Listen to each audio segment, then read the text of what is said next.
The TAB Platinum Pennant is back for Season 3. Let's roll.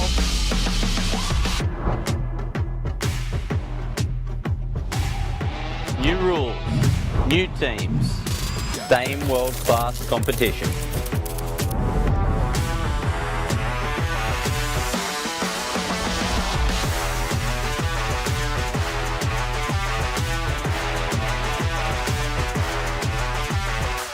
...144 elite bowlers representing 12 of the best clubs in New South Wales. Each side stacked with state, national and international representatives. And this year, the stakes are higher than ever. Starting next February, watch premier matches across 11 electrifying rounds. Plus this year, we head to Soldiers Point for Magic Round. Every team, one location, all on February 28th. A bowling masterclass you don't want to miss. After the regular season, all roads lead to Raymond Terrace for the TAB Platinum Pennant Finals. The stage is set for Season 3 of the TAB Platinum Pennant, and we're ready to put on a show. Go the Griffins! Go the Koalas! Up the Jets! Up the Kickers! The TAB Platinum Pennant is back.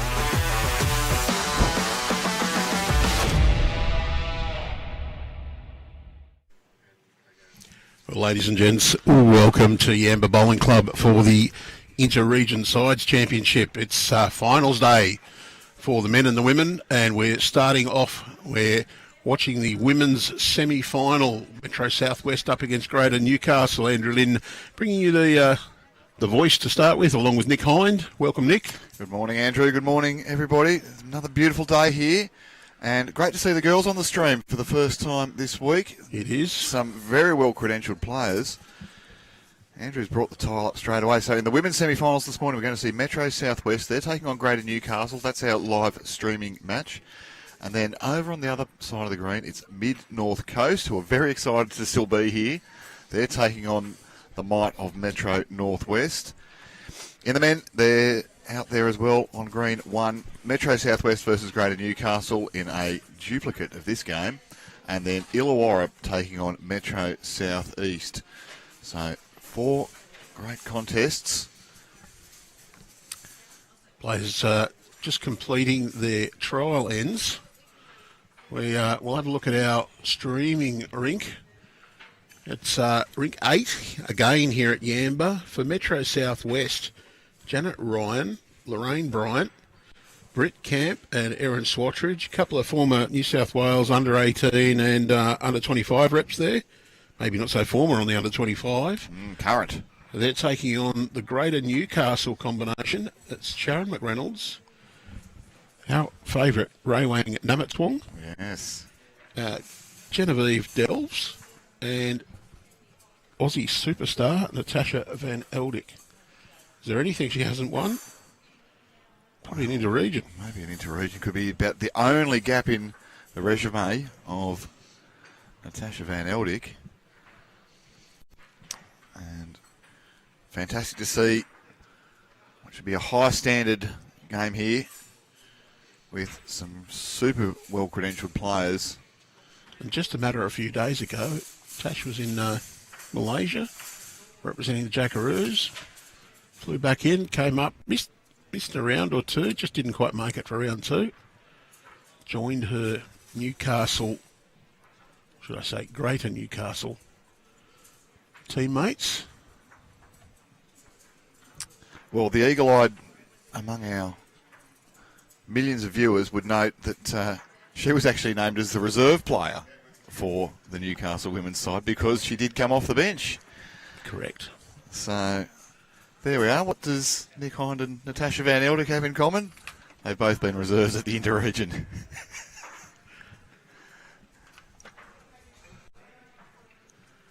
Well, here we go.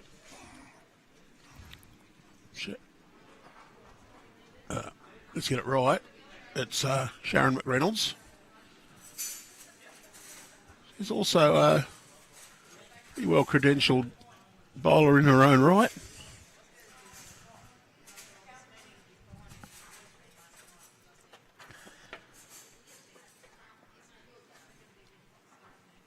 It's a star-studded Greater Newcastle lineup. Many of these members, some of those, the powerhouse clubs, of course. Natasha and Jen, both members of Raymond Terrace. Jen, of course, rose very quickly to New South Wales and Jackaroo representation. Has stepped back from that in the last couple of years. She might be enjoying not practicing as much and having a round of golf occasionally. And well, what an athlete, what a sports person. Represented Australia in rugby. Genevieve Dells. So the other rinks next to us on rink 9, Metro Southwest, Beck Lord, Kim Bruff, Jasmine Smith and Jessie Cattell. And they'll take on Charlotte Heyman, Lisa Morgan, Melissa Witts and Kelly Giles. Kelly, of course, New South Wales representative as well. And on rink 9, actually, next to us, is Kim Camper, Susie Simmons, Marianne Parcell and Brianna Smith for Metro Southwest, and Greater Newcastle, Zoe Nichols, Betty Herbertson, Lisa Burton and Kate Matthews. So some pretty handy names in amongst those too. Of course, Kate's won quite a few state events. Teamed up with Jen and Tash in a few of those. We did see Kate in action in the triples of those and at Fig Tree. And it was one of the best lead displays I've seen in my life from anybody. I've just seen a couple of good lead bowls here from Sharon McReynolds. Janet Ryan being urged to get down there. Just didn't quite go the trip. The green probably not humming as much as it was by the end of yesterday's contest. We had it clocked around 18 seconds. Well, I think there might have been a little bit of dew again overnight. But had just baked and picked up speed yesterday. After the atrocious start to the carnival, so we call it that, with the sideways rain for the first day of the seniors. The weather has just got better and better and better. Lorraine Bryant had that out on a very aggressive line. I like the intent though with the speed, Andrew. You see that one, that might even go out of bounds at the back of the rink there. Yes, it did. Ray on the mat.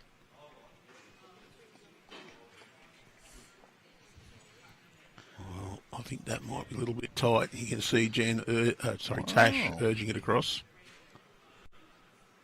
Just the speed's going to hold it up there. Another one at the back of the rink. Claim to tee. Pretty well set up, yeah. We aren't respotting today, Andrew, so that's no good. This looks to be better pace, but still tight. Can clout this front bowl up. That's a very fortunate result. Maybe we'll get into second shot now for Metro Southwest. Here's Jen Dells.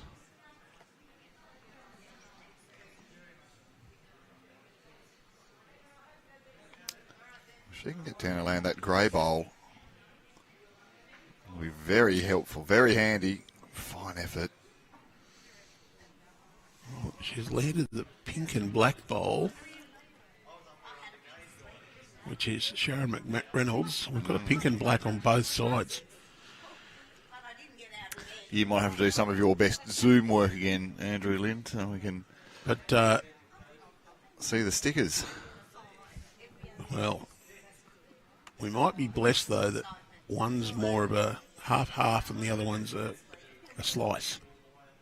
They're in Swatridge's. XG, I think, is the slice with the running surface, a different colour. You'll be able to see it all. Our camera's bringing you beautiful pictures here from Yamba. Jen Dell's chasing this one, but I feel it's going to slide under. Wow, nearly. I did go out and look at the colours of the bowls, they don't quite look the same through the lens being that small as they do up close. Those ones of Jen's, they look sort of grey on the camera, but they're opal, apparently, or opalite. They do have a number of colours in them. Sort of like an opal. Britt Camp. This is getting some applause.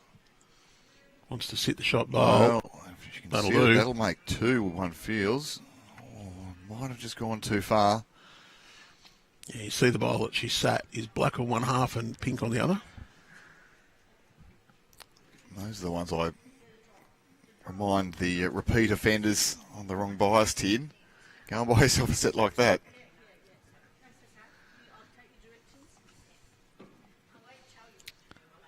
So the girls have started well. They've been very responsive to your instructions, Andrew. Giving us a great view of the head. And we're going to get a great view here of the beautiful delivery of Natasha van Eldik. They also haven't done any head-to-head tackles yet, so that's a good thing. Well, Tash, it's an attacking line. Here's the weight, though. Doesn't quite have the weight to match. You can see what she's looking to do. Can peel off that pink bowl at the front. Run down, get the jack. Trail to the back of the rink. That is Greater Newcastle. That's Raweang at the back. Erin Swatridge, backhand draw. I'd say she's just trying to get inside that pink and black bowl jack high. Love to just drop inside that and sit behind the jack, not make it the target or fill that hole in. It's a fine effort to do it. It's a great home.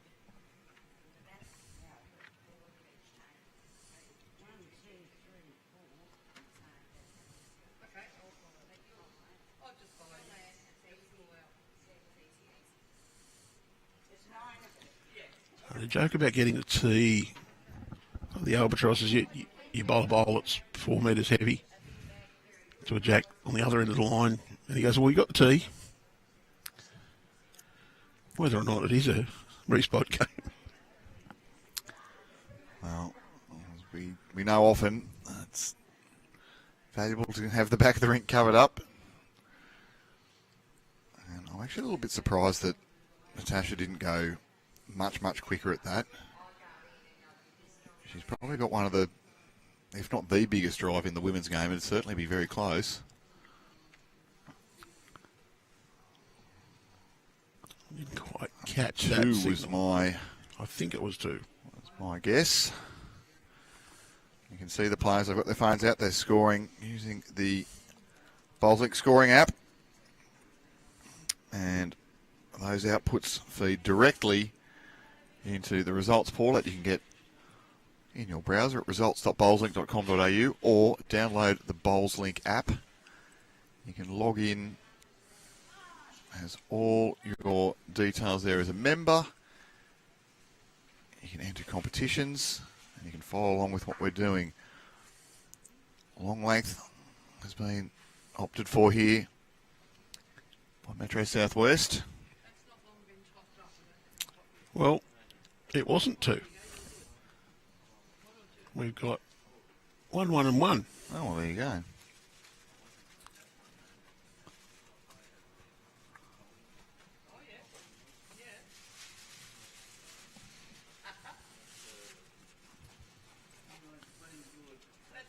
Well, speed's good was the call from Erin.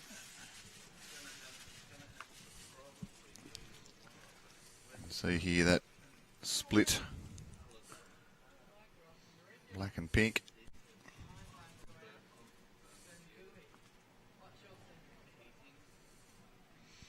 Pink on the inside.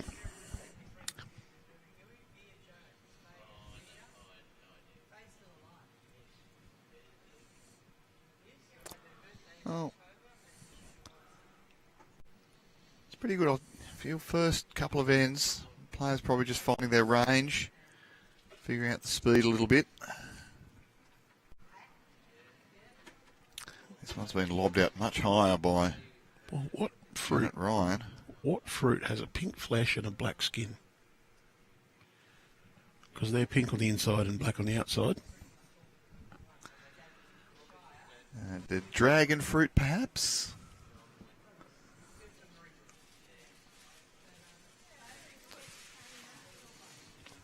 I don't think I'd like to see how much I wobble a bowl to have a half and half split. Or how inconsistent it is. This one, though, she's made a very good correction. Well, both leads. Flops down. Both leads doing the right thing. They've learnt from their first one. Adjusted the grass line. That looked to be well grasped, but well quick too. Yeah. From Lorraine. In a bit of a hurry, that one. Well, Raweang can play with a lot of confidence here because the touch is not going to hurt them at all.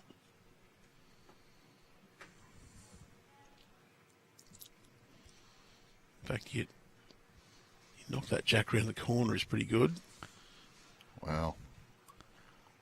And that get off that. is That's really good. good. Fantastic. Raweang using an XG. Didn't bother with the sizes today. After Lukey Jones using the double O's yesterday, I thought, well, we're not going to worry about the sizes.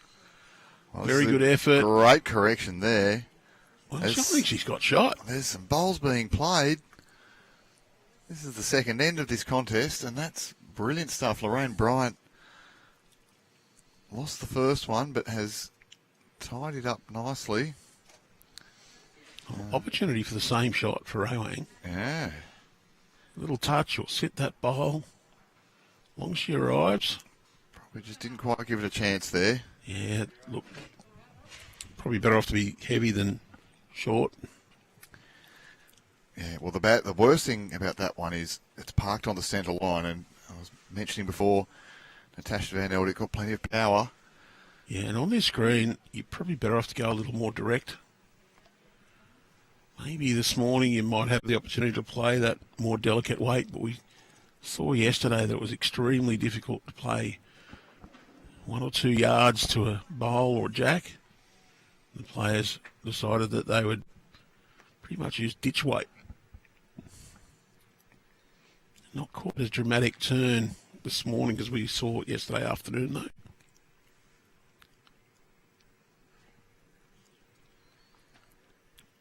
Well, you feel that's a better miss than what Raweang did.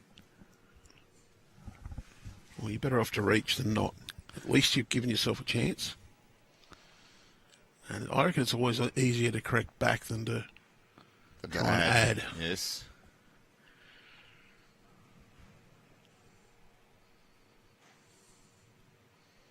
Brick camp. The player's taking a very high line on this forehand side. The breeze this morning, probably again a little bit different, coming more out of the north, which we haven't seen very much. That's behind the players as they're on the mat at this end. It's a tighter line, but I think she's got more weight. That one's going to go quicker through the head. Yeah, you can see Tash just slap that one down onto the bank. Probably expected a little bit more from Erin Swatridge. I think she'll be trying to just draw in here. Even finishing back here would be good, because you can almost guarantee that Tash will be coming here because that's Raweang's bowl, and she can get a little drag to there to make 3.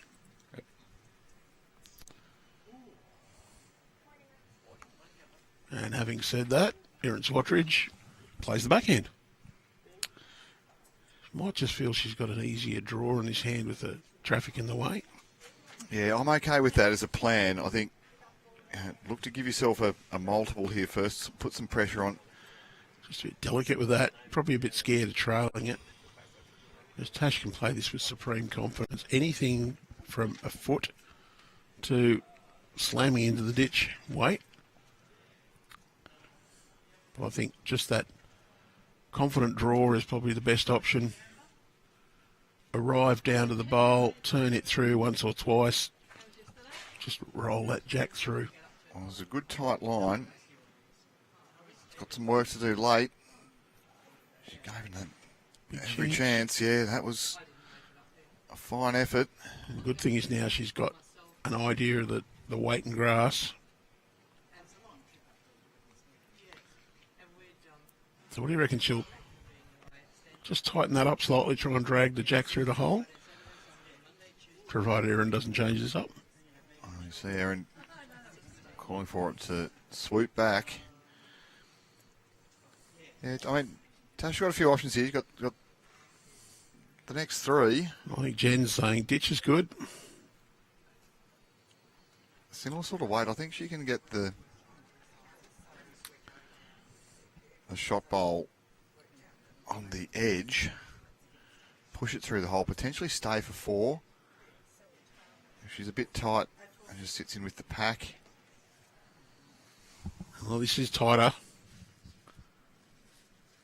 She can drag this jack. What's this just to let go now? She likes it. She's chasing it. There's the Has grey the shot. bowl. Gets it. Pumped it through. I think she's made three.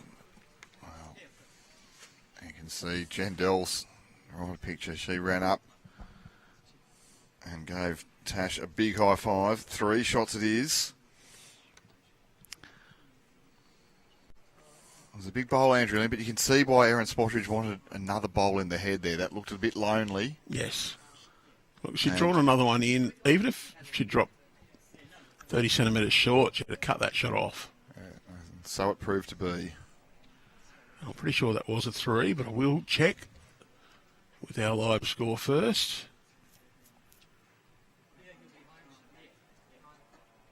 Yes, it was a 3. And I've just put it on the wrong side of the board. Oh, Andrew Lynn. Shocker to start with. Shocker to start with. It's been a big campaign, Andrews. This is the 6th day of streaming he's brought us, but Andrew's been up here working hard since Sunday, getting the cameras in and out. We had a session outside yesterday as well with a big party in the auditorium here at Yamba Bowling Club last night. The stars of country music were here, and I was at home in bed.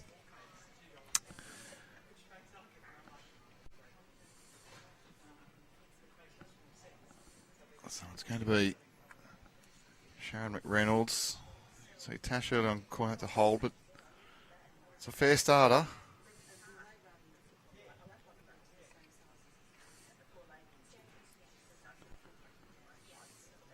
Great to have all of the semi-finalists here playing at the one venue, the men and the women. We've had great support over the last few days from Iluka and from Evans Head Bowling Clubs, who've been the 2 hosts of the women's inter-region event. But to have all the players here at Yamba Bowling Club on this, the final day of the inter-region sides championship for this year.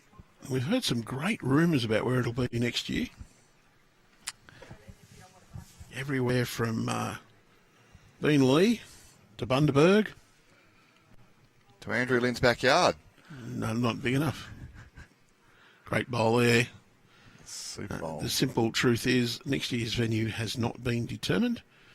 We are still in the process of just nailing down the calendar for the back half of 26 and for 27. And we do anticipate that before too long, there will be an expression of interest sent out for potential venues to say, yes, we want to host and we can do that, and this is how we'll do it. I do know there's a few nibbles there. Yeah, I was in discussion with some of the players involved with South East region clubs. There's a suggestion that there might be a nomination down that way. Raweang's come and tapped the jack.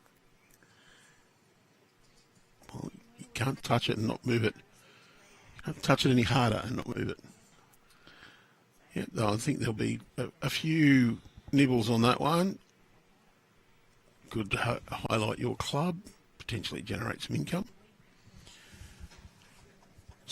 We'll see what happens there. In the meantime, we'll enjoy some good bowls. So, Tash just indicating jack high. Don't think she wants Ray to try and move the jack. She wants her to try and drop one right in beside it. And being one down, you put a bowl jack high right next to it's actually good. Gives you a little shelf to work off. Unfortunately, she's overcorrected. Easy to do on these lovely greens. See, and Bryant once again.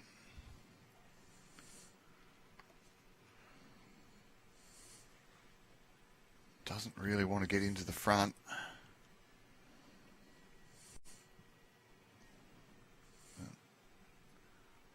Has missed a couple of times on the low side there. I think probably needs to pay attention. This side of the green looks to be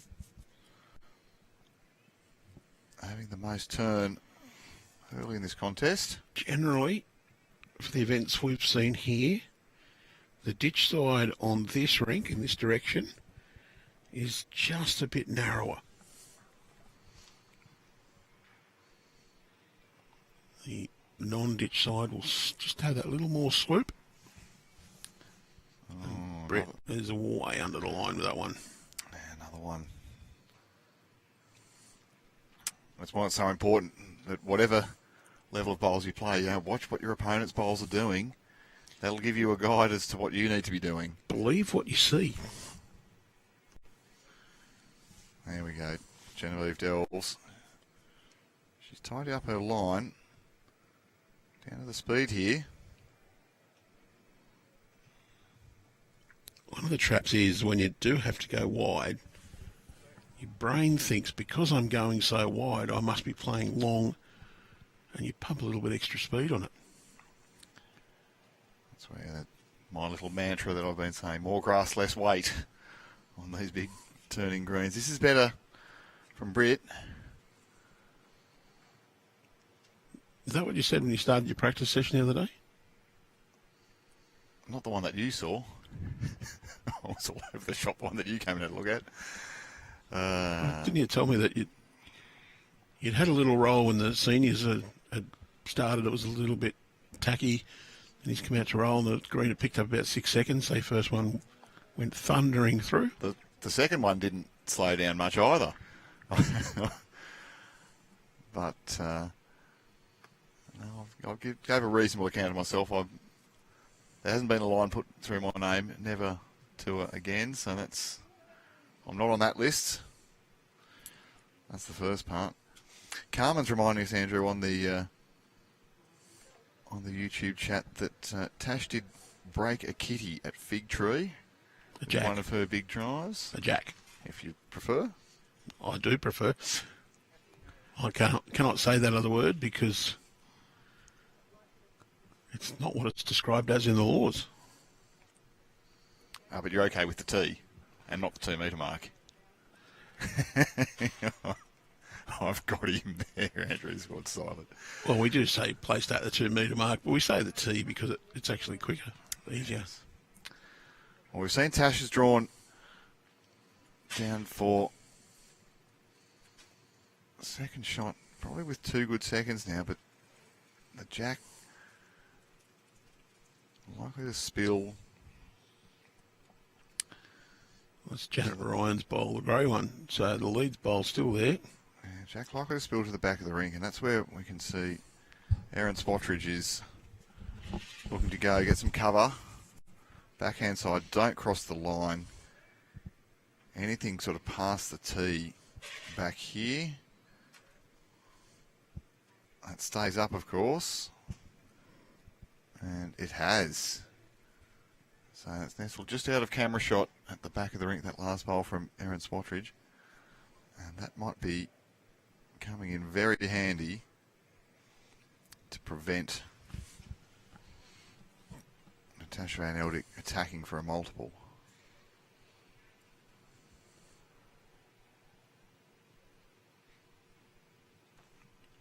Well, who's going to get the chance to have their photo taken with the Champions Shield? It's a good question. Long way to go yet. Oh, she spilled it back. I think she's not quite got the result she wanted. Still one. You can see that was the bowl she wanted to play with her first. Natasha. Get the jack out into the open.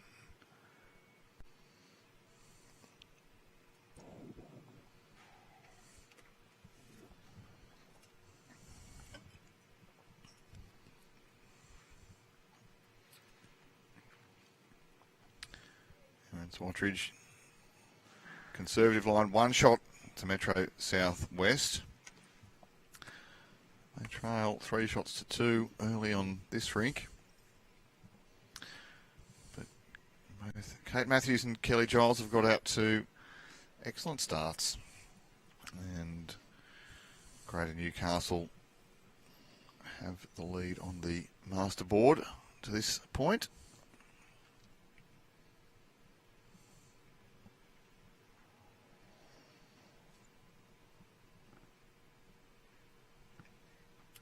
And, well, speaking of thundering into the ditch, Andrew Lynn, that jack was looking more likely to end up at Iluka than... No. Let's do this again. On this screen? Oh, no. I'm struggling with this scoreboard today. ID 10T or fat finger error, one of the two. So it's 2-3 after 3 on our feature rink. Yes. Our next rink, it's 3 shots to 4 after 3. And then it's 0-4 after 3. That looks better. 5 shots Metro Southwest, 11 shots Greater Newcastle, and that's what it says in the BowlsLink results portal. So all our players live scoring this using the BowlsLink scoring app. Let's just move that down a fraction. As we see, Janet Ryan, well, her bowl held sway throughout that last end, despite the best efforts of the entire Greater Newcastle team.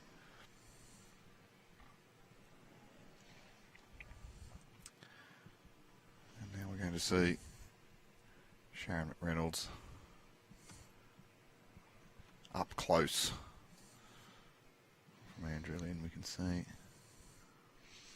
Just got to get the fingers right. Yeah. Sweaty out there, getting a little bit steamy, and there are different solutions to that being used by some of the players. I wonder if she just picked up a bit of goo or something was on the ground. Maybe an insect had landed.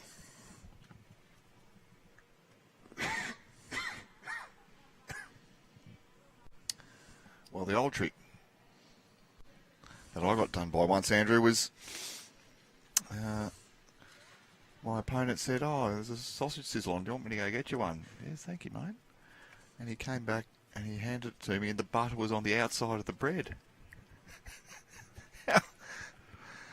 Oh, that's sneaky. And I thought, you crafty so-and-so. That's, no, that was very clever. I wouldn't do that because I'd probably pick the person who would play better when the bowl slipped out of their fingers. Well,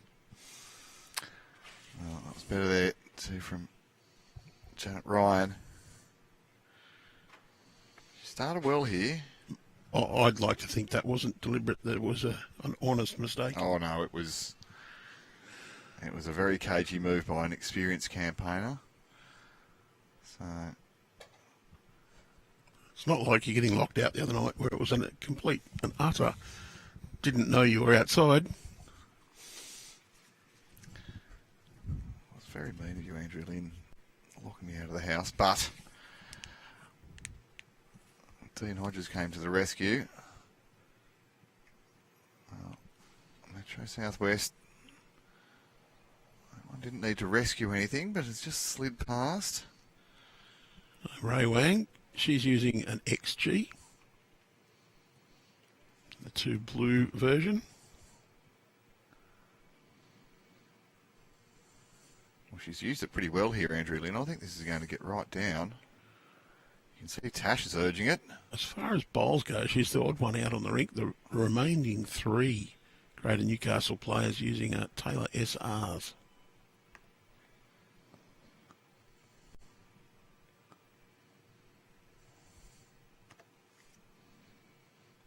Well, very high line this time. Potentially a slight overcorrection from Lorraine.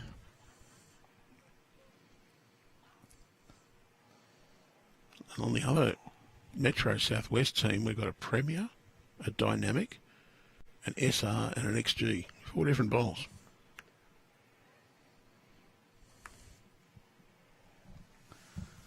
So Raweang. First one's not too bad at all. You can see Tash got very excited, asking for it to stick. Just going to slide under and has got the shot is the call.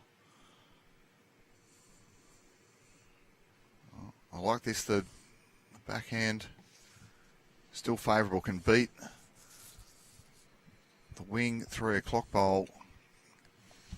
Well, it doesn't look like it's got shot on the screen, does it? Raweang can get the jack back to the grey bowl, or if it's slightly under, can get down to the blue, the 2 blue bowl of Raweang. But you need to be up to do that. Yep. And then this is almost the reverse plan for Jen Dells and Greater Newcastle. Well, I think here you're arriving. If you happen to hit Raweang's bowl, you might flop in for shot. But if you just go through that gate, you'll sit the grey, or... back cut the jack down the line. Well, it's up and down there. The black and pink is Greater Newcastle. The pale blue, grey is Metro Southwest. That's Lorraine Bryant, so it was a good attempt there from Jen. Just the result, not quite up. Well, that's gone out very high. Clear road from the next rink. It's got back pretty well though. The weight, just a bit quick. Tash doing the finger guesstimation. Have a look at it. I think that was the down, was the point. Oh, can arrive to that bowl, sort of jack high. Just got to get round the short traffic, not going to. Want to miss the grey one now. Got a chance to come in. That? Oh. Well, the back door's open. Couldn't see it any other way, Andrew Lynn. Yeah, favourable bounce off the Sharon McReynolds bowl. But gets in for shot. Britt Camp's going to have a look at this. It may be important to know whether it's 1 shot only or 2. Well, there is an opportunity here. Yeah, 2 down is the signal. For Erin Swatridge to play through this gate. Can get off that and get both of them. Get the feather. Jack goes back. And I think that's what Britt's saying as well. Britt Camp, get them both, get into it. We have a look at the back of the rink. That grey bowl's the best back. And if you're just narrowly wide, you get the grey bowl up. That's yours. Narrowly wide? Yes, just narrowly wide. You don't... That's like my favourite suburb in Illawarra, Lake Heights. That one's okay, but that one's not. Oh, that's some good telestrator work, Andrew. But I think she's going pretty quick at it. It doesn't really matter which one she gets because either of those can get up through the jack. You give yourself a chance. At worst, on target, you get rid of one. Don't mind the weight. It'll swing. This is positive weight. And you've got a chance to come off that one as well for a result. Well, that's not exactly how we drew it up, but we said that grey bowl at the back of the rink, Andrew. And it's shot. It's now shot. I don't know that there would have been too much applause for that one. It's one of the more fortunate ones. You can see Tash shaking her head a little bit. But that opportunity was there, and if you're a hacker, a weekend hacker like me, you're going to say, well, you know what, if I'm a bit narrow and I get the right edge of that, I've got a chance. Can Natasha Van Eldik tidy this up? She's on a good line. I think she's to draw it. I don't know about that, Andrew. Just, well, 3 balls. Oh. 2 balls. It's a fine effort. Got second. That's the important thing. What she has done, though, is she's given Erin Swatridge a really great guide. If she was paying attention, as we mentioned earlier in the broadcast, you pay attention to where the last bowl went. You can go to school on that line. Well, the best time to do it is in the trial ends. You watch where you aimed and where your bowl finishes up, and where your opponent aimed and where it finished up. And you can judge, well, they're going to take a foot line inside me, or I'm going outside or inside them. Then when you watch Tash draw to there, say, well, that got out to that point, I need to aim there, or I need to aim a bit outside or inside. Bad thing for Tash, I don't think she's got a shot at the grey bowl. No, and that's, I was going to say, it's very well protected, but she's had a good sighter down there, knows what the bowl's going to do, play of her capability. I'm going to back her to draw this. She can play with confidence, because a toucher, pretty good chance she'll end up with 1 or 2. I think she's close, Andrew. She's very close.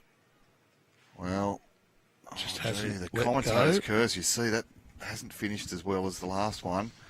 One more to Metro Southwest on our feature rink.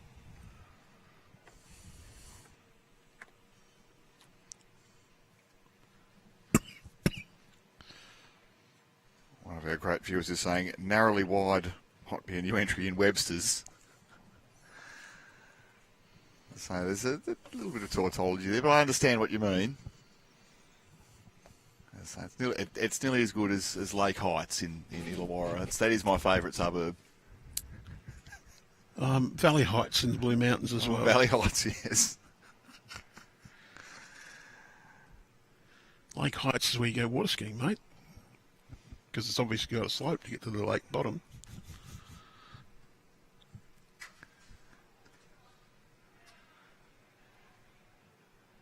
Lake Heights near Berkeley in Illawarra. It's a really nice spot, actually. Yeah.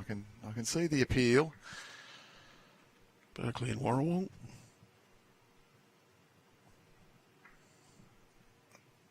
Nearly as nice as Lake Jindabyne, but it's not a competition. Yeah, this is a competition though between Erin and Tash. 3 all through 4 ends. Brianna Smith and Kate Matthews. 4 through 3. There'll probably be a result through there in a moment. Waiting for that one to hit the update.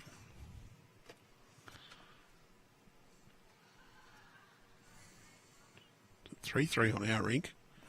The next one across 4 ends played.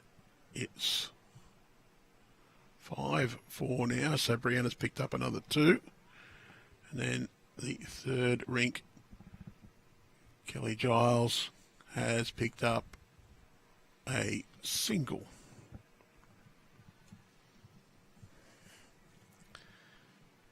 And the other game, Metro Northwest have got out to a hot start. They're leading 19-6 over Mid-North Coast, who I said this morning were very happy to be here. And I've said they were perhaps a little bit unlikely, but have been giant killers so far. Metro in the men's, Metro South East got the jump on Illawarra, 17-6 after 14. And Greater Newcastle got the jump on Metro South West. It's 13-4 after 11 ends. Wow.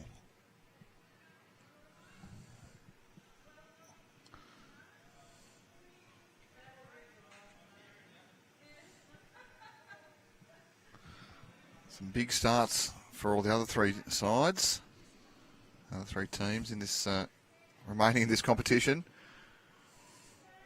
We're pleased to be bringing you what looks to be the closest contest out of all of them so far. Good thing is for each of those sides is it's only early doors. You're less than 20% of the way into this contest. You just win a couple of ends in a row and all of a sudden that lead diminishes. You win 5 out of 7, 8 out of 12. You probably brought it back to close to 0. Just need to string together a good series of results. Raweang just dropping a little on the short side.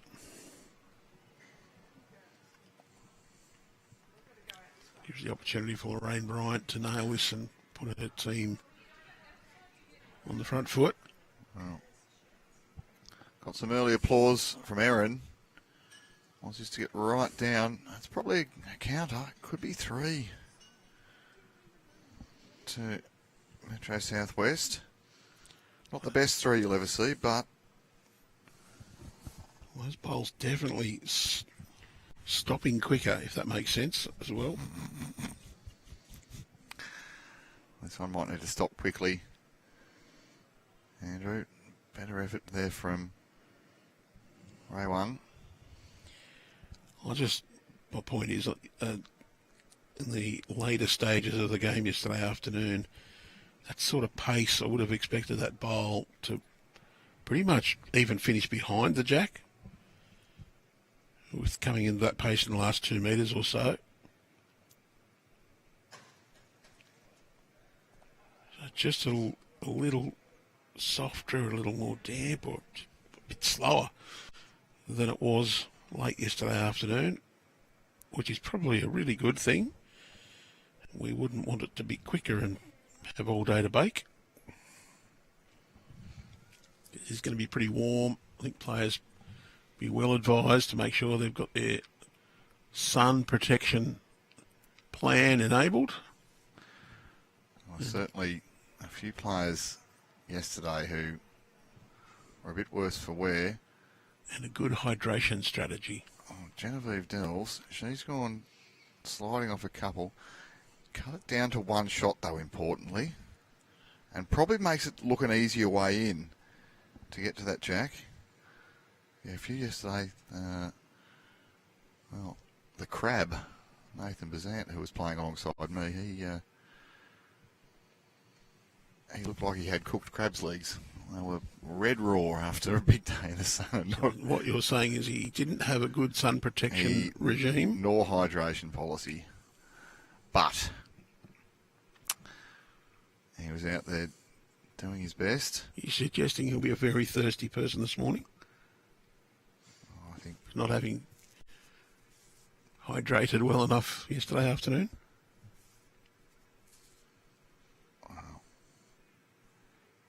I think there are a few who are enjoying the Gatorades this morning rather than the amber ale. I've got a cup of tea in front of me though, Andrew, and I'm sure you've got one as well. Great to have your company wherever you're watching around New South Wales, around Australia, or around the world. Andrew Lynn's driving, Nick Hind sitting alongside. We're here at Yamba Bowling Club. This is the semi-final of the women's inter-region. You're watching Erin Swatridge and Natasha van Eldik. It's 3-all early in the contest. And for Erin now, she can get to this jack and just tuck it away. She's setting up to play forehand. She can get to this jack and move it. Good to see the number of players who have stayed on here to watch. A number of locals also. I just saw, yes, some of the Northern Rivers team that were eliminated by the Illawarra yesterday. You can see what Erin was looking to do there. There's a little port down under the pink bowls. But Tash, she'll be looking to get that grey bowl out. If you are in the Northern Rivers, though, it'll be a wonderful afternoon to pop down to Yamba and enjoy a wonderful afternoon out watching some fantastic bowls. See, Tash was hunting for that shot bowl. The call is from Brittany Camp. We need a friend.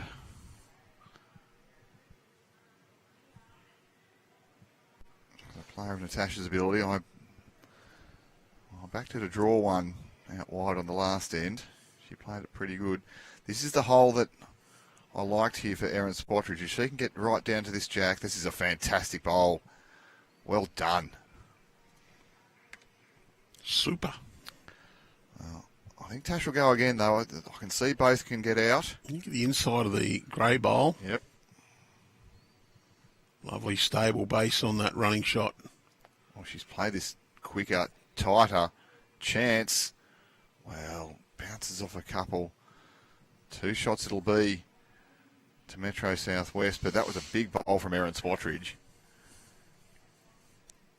Made Natasha, forced Natasha to play quicker, go more direct, and therefore there was some defence at the front of the rink.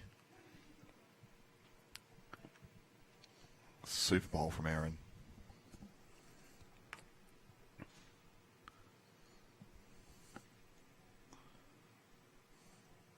So, my girl Janet Ryan.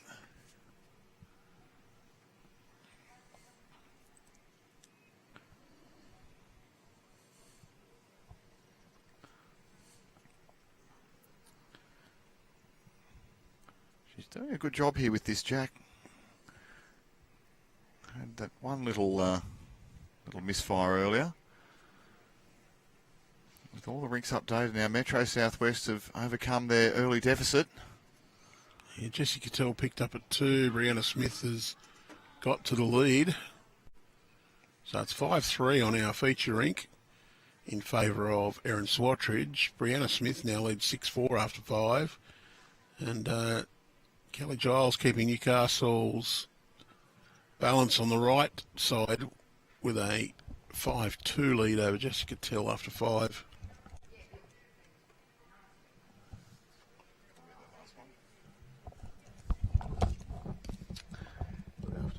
Kira O'Shea's come and put a USB drive in our hands, Andrew, and has requested that last hot shot from Erin. Oh, the dirty scrub. No, not that one, when she's just drawn it.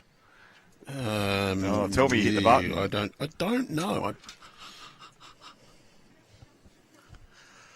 Kira O'Shea's watching on the stream. They've got it on in the auditorium here, so she must have seen it.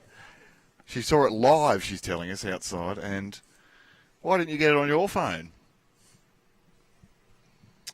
Unbelievable. Andrew Lynn doing some of his best work here. We'll get it for you, Kira, even if we have to go and rip it off YouTube. We'll get that for you. So, some more good starts here. Sharon McReynolds is starting to figure out this length a little bit more.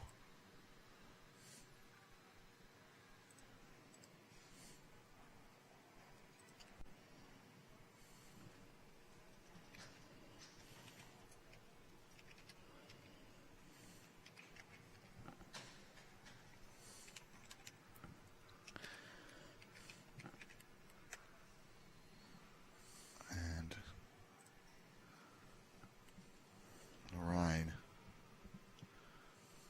She got Erin more interested early. Well, you can see why it's a great bowl.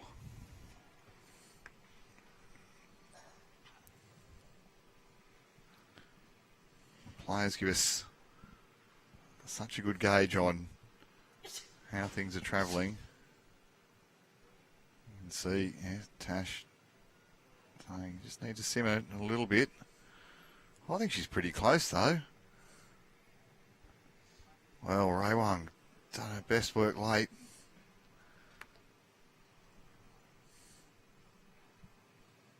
Got another one in the head. 2 good seconds. And Lorraine Bryant. Hang on, this looks to be a little bit high.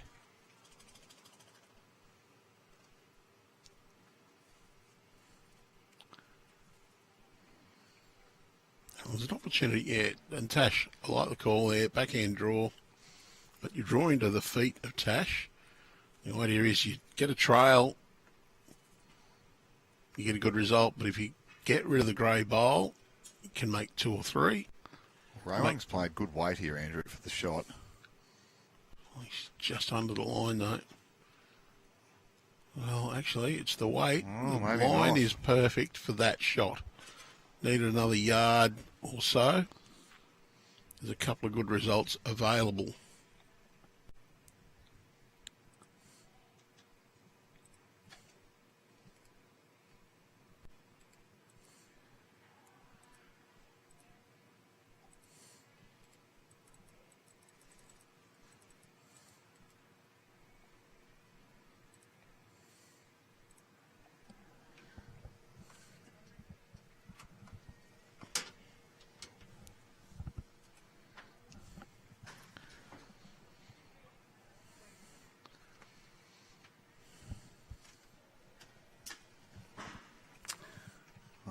Genevieve's been asked to play the same sort of shot that Raweang had. Arms are out. Tasha's saying, surely you've got it. Oh.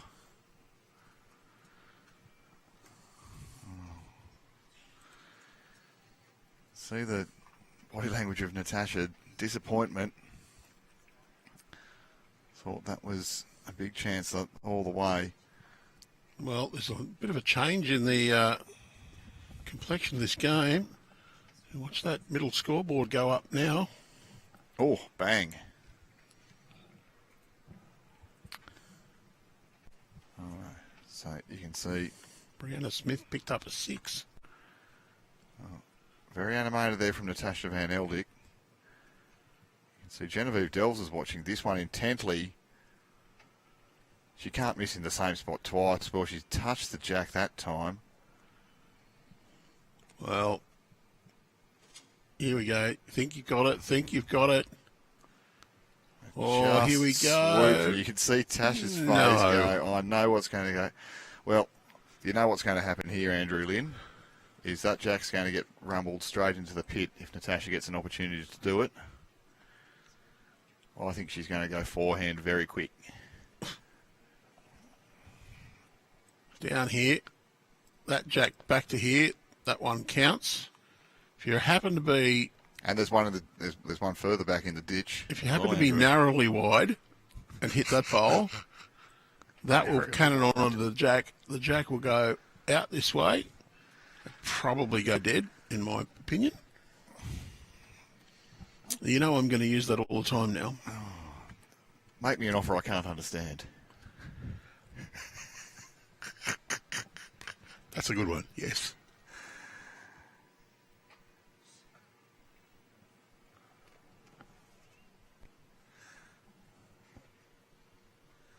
It's like one of the best things I heard was, I would explain it to you, but I don't have the crayons or the patience.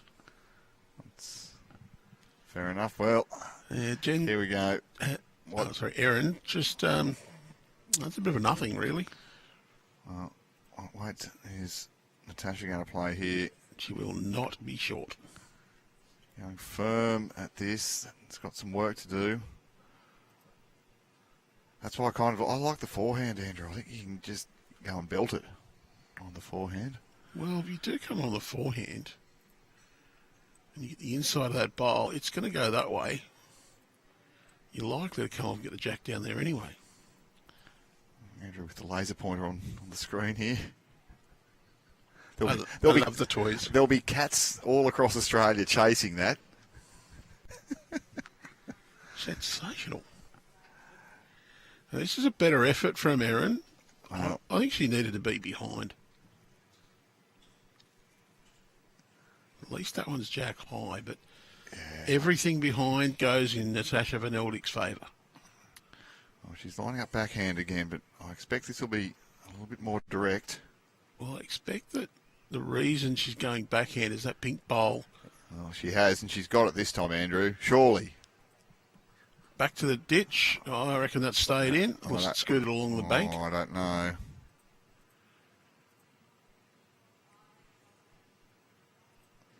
So it's one. It's one to Metro Southwest, though, so that didn't go in a favourable direction. Oh, okay.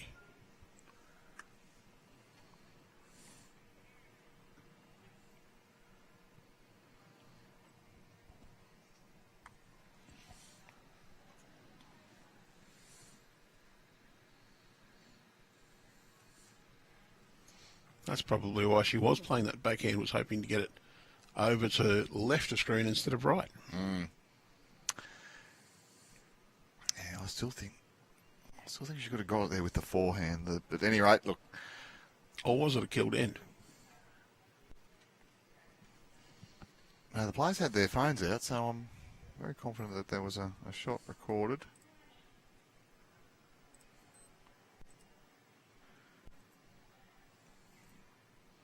.636. Yep. Correct. Declare correct weight.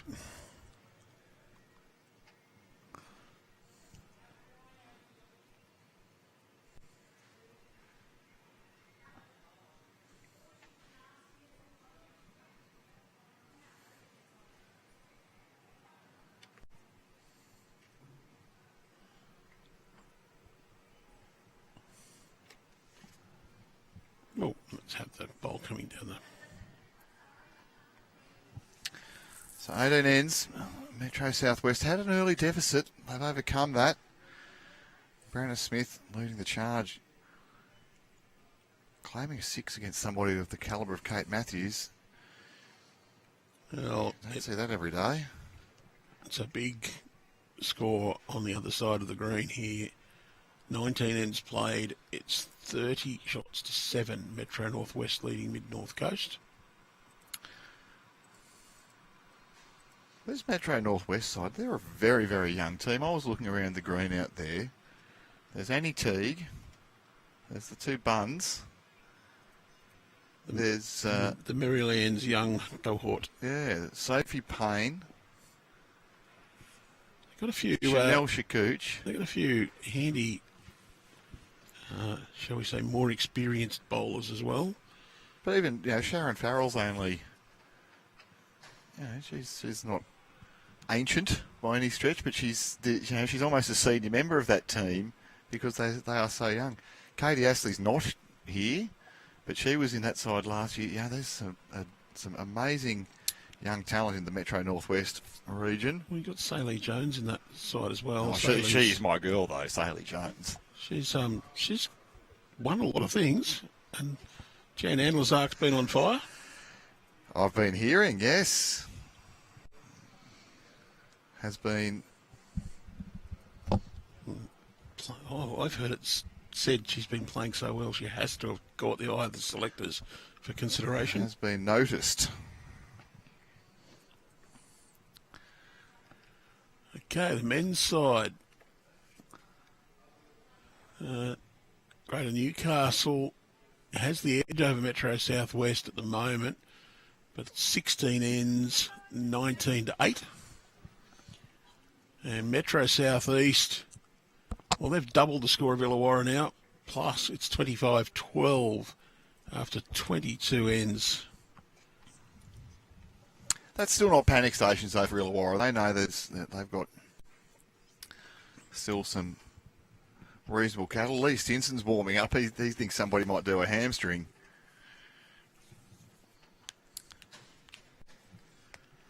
And maybe if Lee Stinson came off the bench, there could be a miraculous fight back from Illawarra. Who are you sacking, Leroy? Whose job are you going to take?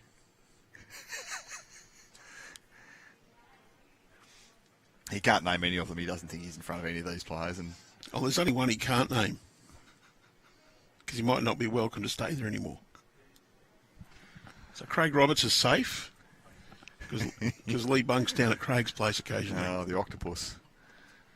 Craig Roberts. Have a look at the fours final from the state championships this year, and you might notice something throughout the game, which is why we call him the octopus.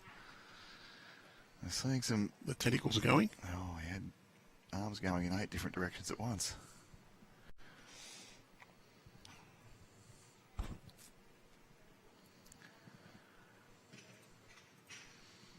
Well, plenty of room for Britt. Yeah, nobody quite nailing this, but you can see they're all missing in a similar sort of an area, Andrew. And this is where you say, you trust the evidence of your eyes. If everyone's missing in the same sort of spot, then something must be going on that we're not feeling. I reckon it's more weight than grass this time. It's a pretty good area to finish near the centre line there, and if you're wide or narrow by that much, I reckon you're not too bad. Well, you grab the jack and you might be all right. Well, Jen Delves didn't like where it was, decided to move it. Well, yeah, she just wanted to see me do some work to move the camera. Greater Newcastle lying 2 now, at least. Plenty of room here for Britt Camp, but she's got to do it. Well, yes, realistically, it turns into a drawing competition between the skips at this point.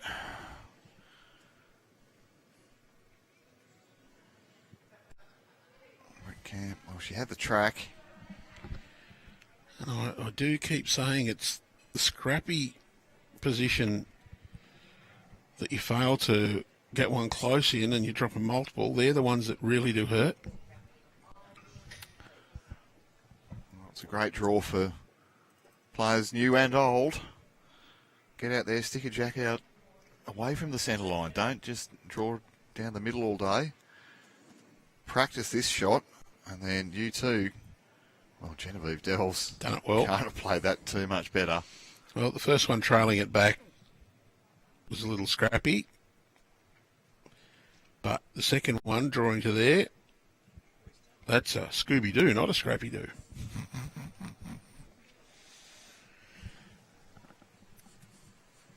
Erin Swatridge, well, she needs to get one in there. In fact, I reckon she probably needs to get 2 in there. It doesn't matter if she gets shot or not here in my mind, but she has to get second. This one, you don't want to miss by 1.5 metres with both your bowls and drop a 5 or a 6. Because big numbers hurt. What's been going on the neighbouring rink? This would be timely for Greater Newcastle to pick up a good score. Needs to scrape. Well, that's short. Now, Tash. She'd love to just draw a front hopper here, but she'd be content to draw another shot. Just put some number pressure on.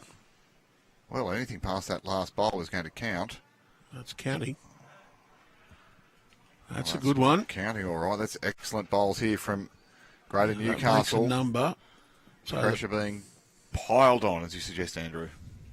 Now, if Erin Swatridge is a little on the wide side here and leaves it exposed, if it's second or third shot, you will see a Tash try and just rip it out.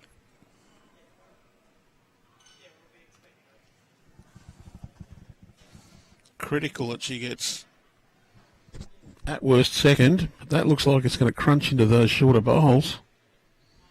Well, it's not even going to do. That's not going to get there. Wow. That's a bit of a... Yeah, you'd say that's a blunder for a player of her capability. It is.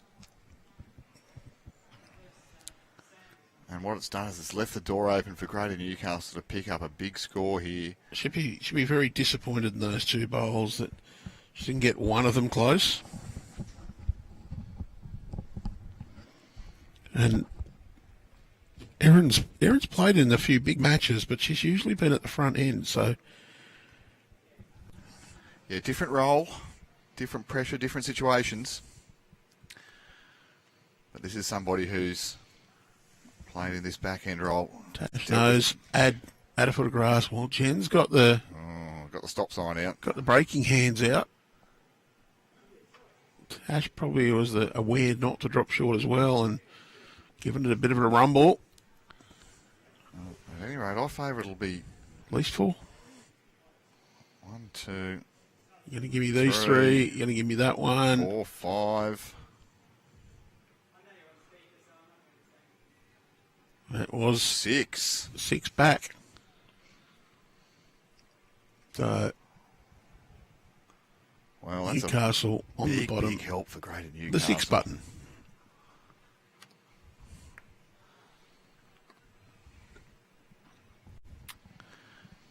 Like you said, Andrew, though, when it's a slightly untidy head, those are the ones that really hurt.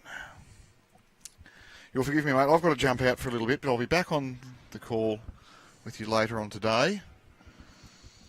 But, until then, mate, I'll catch up with you. I'll bring you another cup of tea.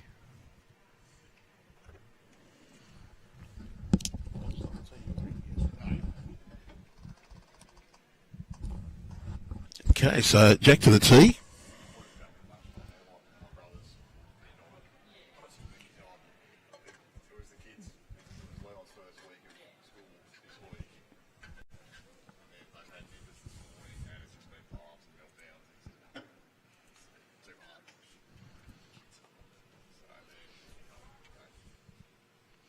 See if we can't convince Lee Stinson to throw a headset on for a little while.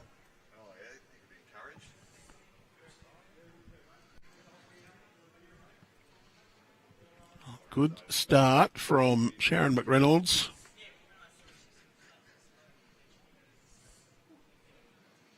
Janet Ryan, forehand.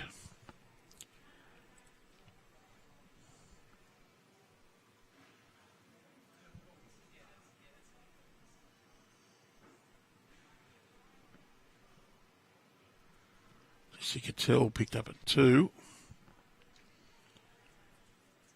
And it's 12-5, so Kate Matthews got 1 back. Still close on the big board. So despite that big count, Metro Southwest still maintains a lead. Just back to 2 shots now, 1/3 of the way into this semi-final of the Women's Inter-Region Sides Championship being played here at Yamba Bowling Club. Our other match, well, Metro Northwest, they won't declare it over, but they're certainly enjoying a healthy march towards the final. They lead after 21 ends as well, 33 shots to 8. Big score line there. Check the scores for the men's matches. Greater Newcastle and Metro Southwest have played 21, and it's 21 shots to 14. Metro Southeast retaining that double the shots of Illawarra, 26 ends played, 29-14. So Illawarra scored 14 and are 15 behind. And that's more than 1/3 of the way through that game. They really do need to get a little bit of momentum now. Cannot let that lead drift away anymore.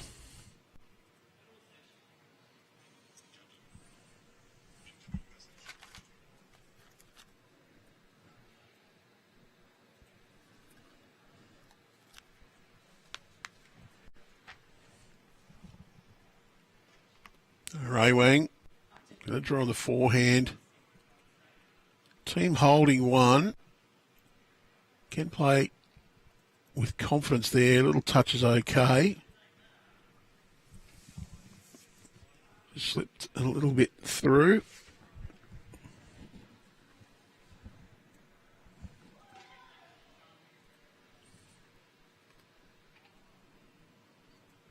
Lorraine Bryant That looks a good line.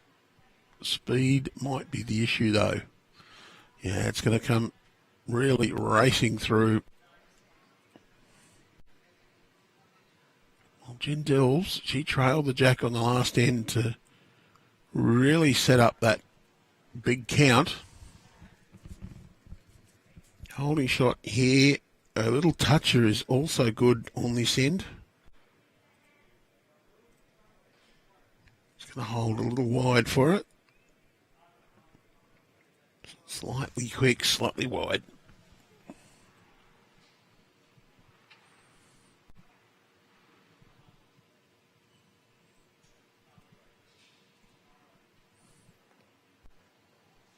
Britt Camp.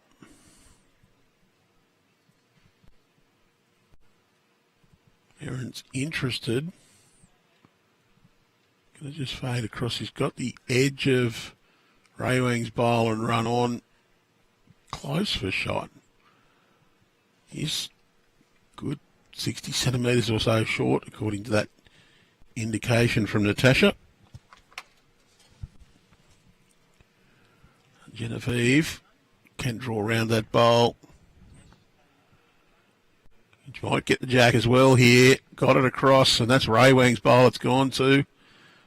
Made it 2. It's a couple of big trails from Genevieve in the last 2 ends.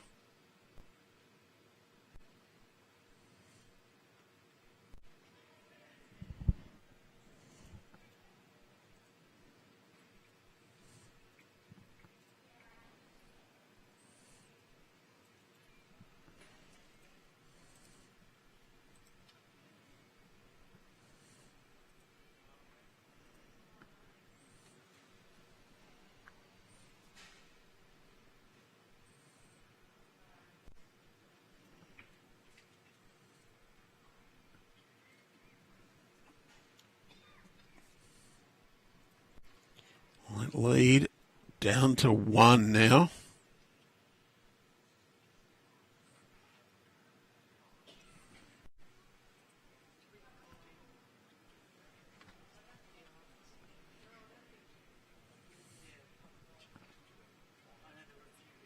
Oh, it's actually Metro Southwest in the front by 1.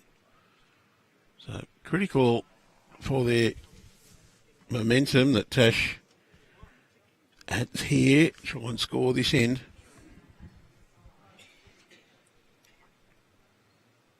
That'll count and would also look to be in the way from the mat for Erin Swatridge.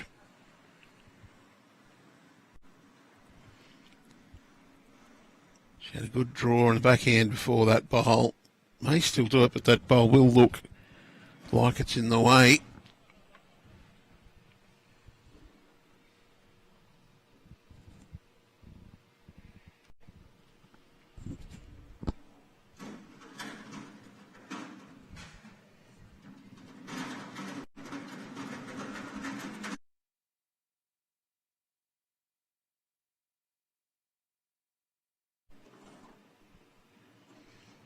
Erin Swatridge still playing the backhand.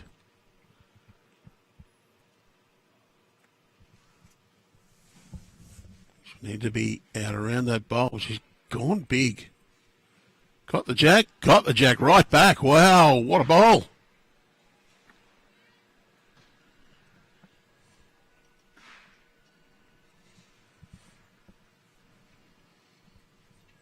Potted the Jack.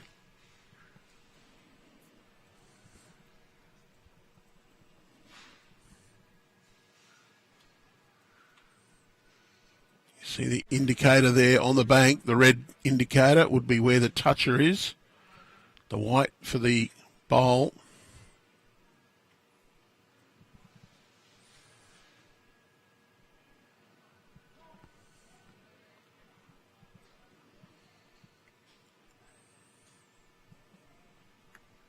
Oh, it may have been a big turnaround for Metro Southwest.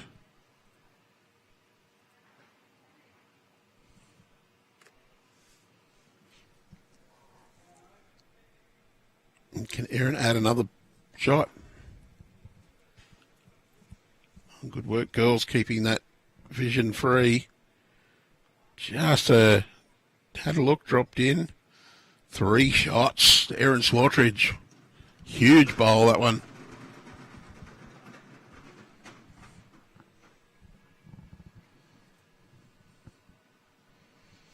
We see that replay.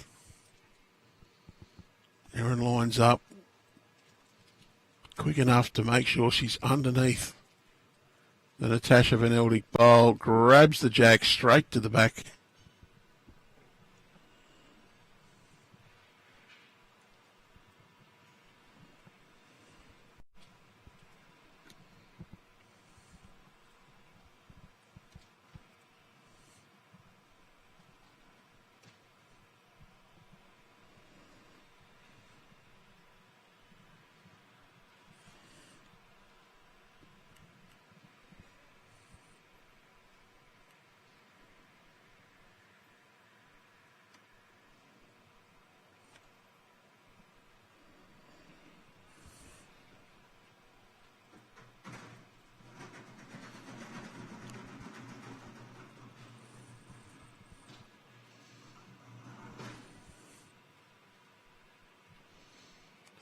Ryan will get us underway.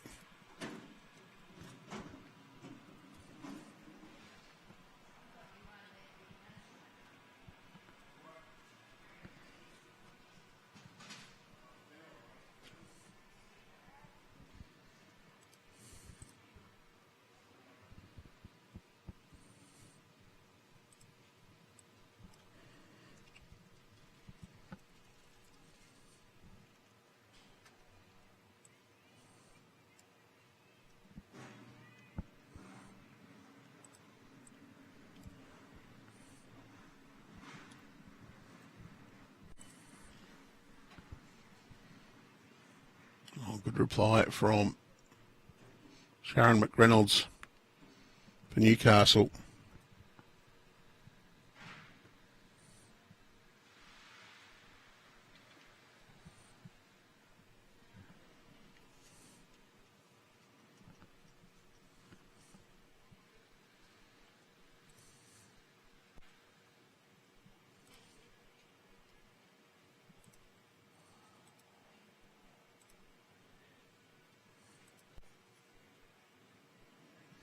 Greater Newcastle in front in the men's clash over Metro Southwest. It's 27-14 after 23.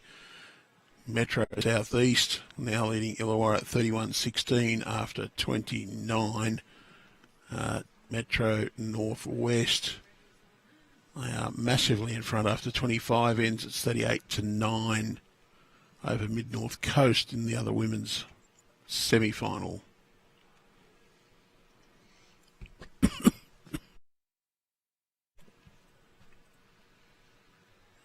Erin's interested in this one. Just going to get on the outside of Sharon McReynolds' bowl. So second shot. Chance for Raweang just to play down on that forehand side. Can sit on either bowl just to the left of the jack and get a good result. Can also just trail the jack around the corner for 2. It's going to come in nicely. Just plop on the shot bowl and flop. Yes, toucher as well. Great bowl.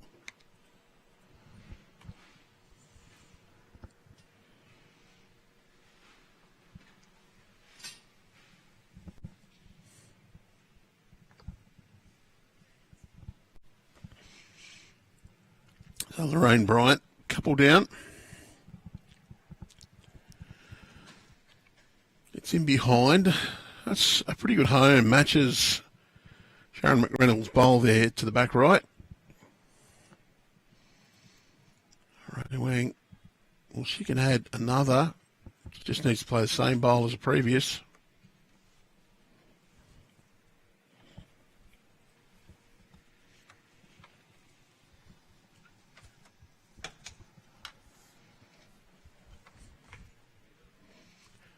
And that's come to a really good home. Good effort.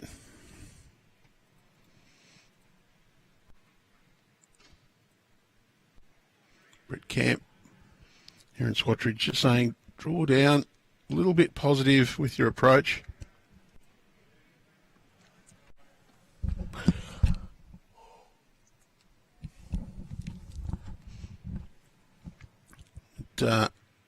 It's been positive, just didn't tighten it up for that weight.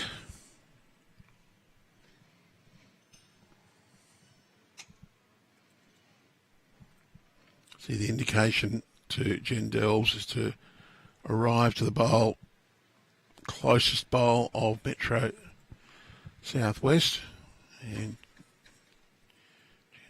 can draw a toucher and get a good result as well.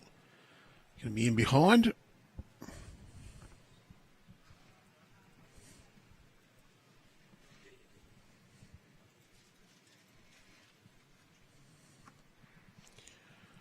Britt Camp.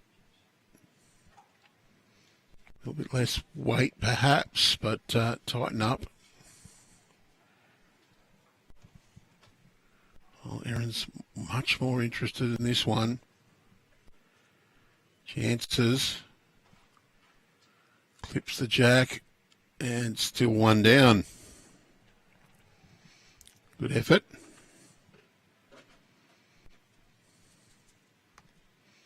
May even be two still. Draw shot for Jen around the front pack. It's going to slide past.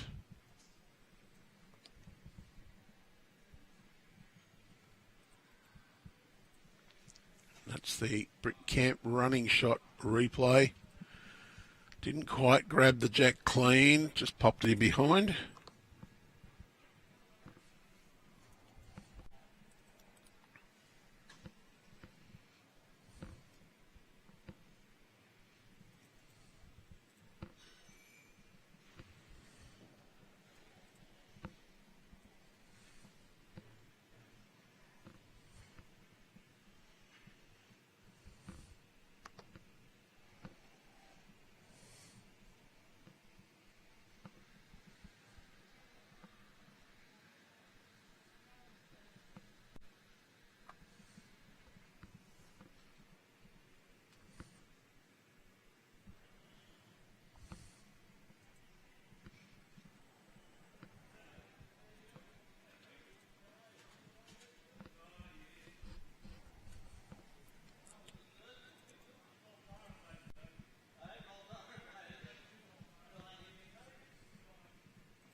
Tash, she'll play that backhand as well, just looking to load up head and behind.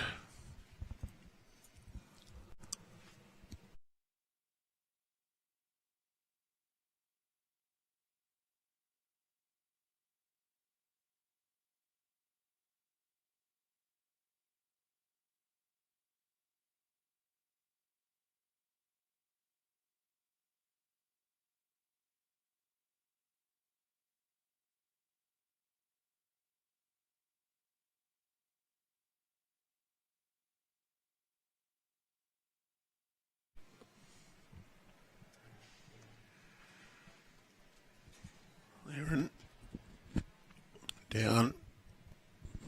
Pretty much just got to try and draw this. Ash was just a little on the shy side with her previous effort. Britt Camp urging this one in. It's going to be pretty close. Just needed a little more running.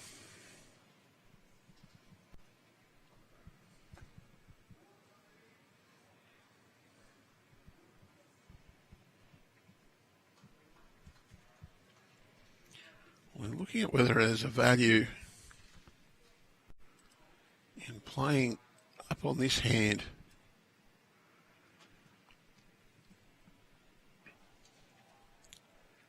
Maybe a chance to play here this bowl out of the head.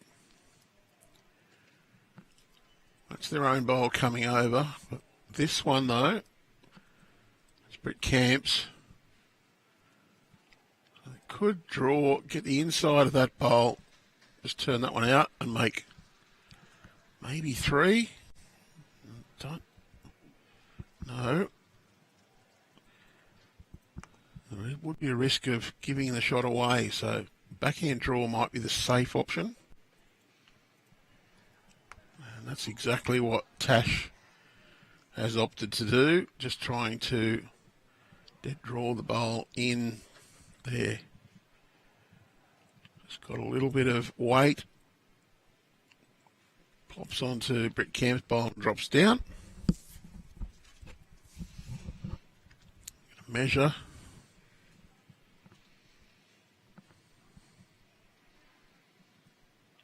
Looks like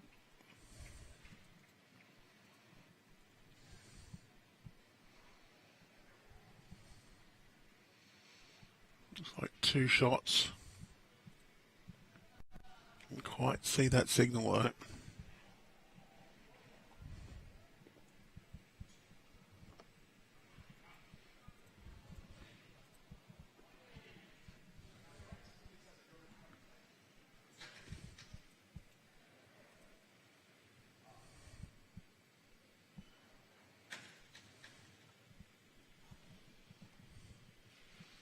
With a discussion, where do we put the mat?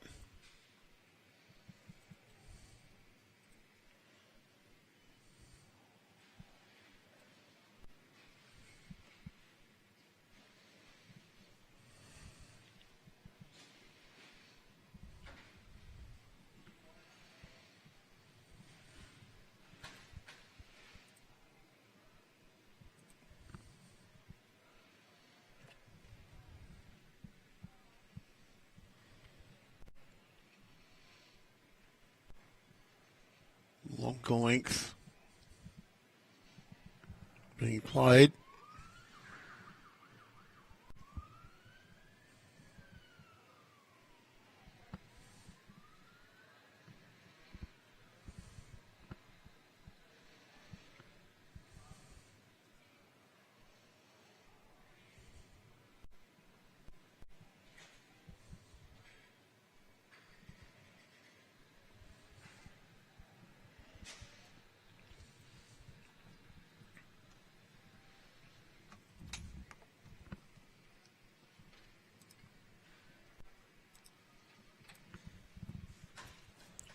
Sharon McReynolds looks to be pretty good. Gets a little bit of applause from Tash, and why not? That is excellent delivery.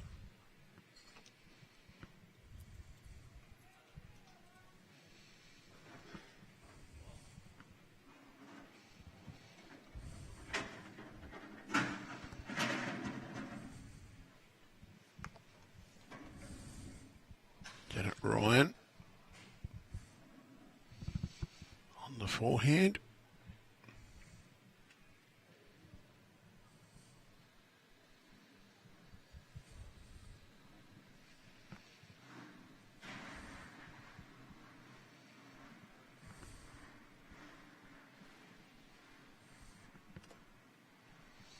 Was 2 to Natasha.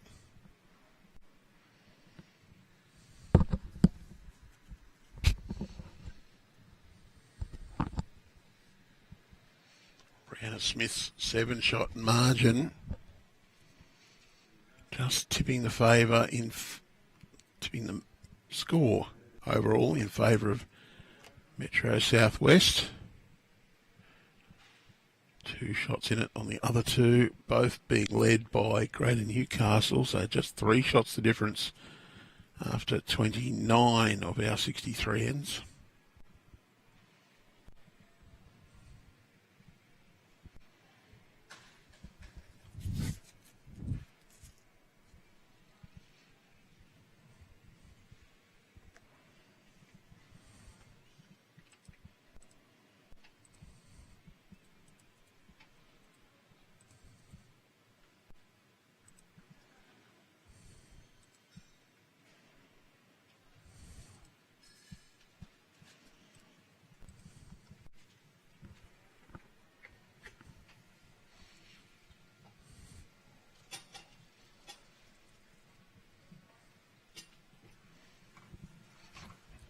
Sharon McReynolds holding the 1 shot.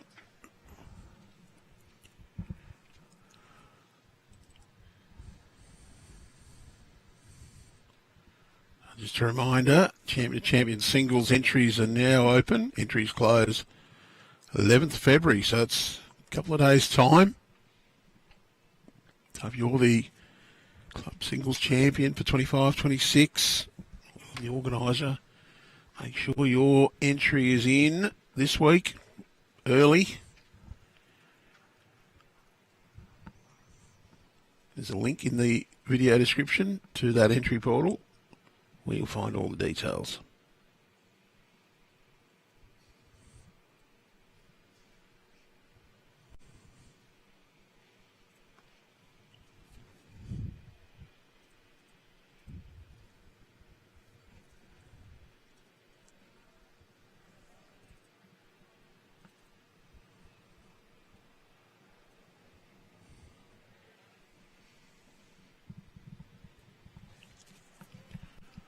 Genevieve Dells, they've got a close one. She just wants to use it to get down to the shot bowl. Natasha and Eldik cheering this one on. It's going to be very close. Oh, it's got the touch.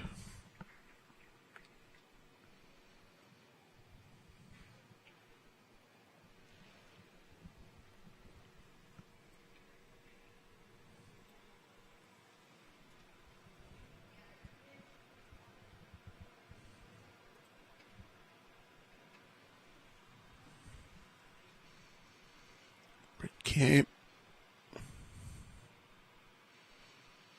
There's a bit of danger trying to draw close.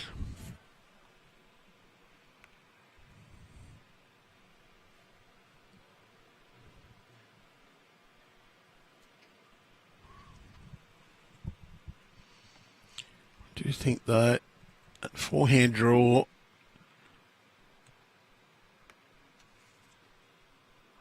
just try and make a little contact with the shot bowl.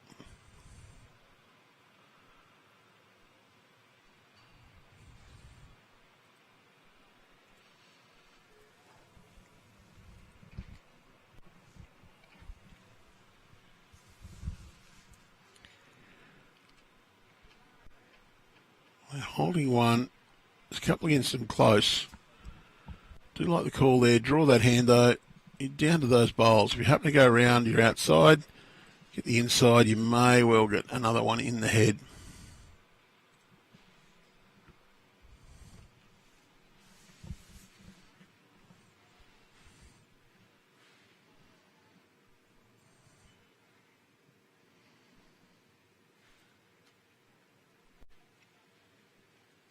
Well, it's close and it just tightens that head up, blocks a little bit of access for Erin Swatridge's team.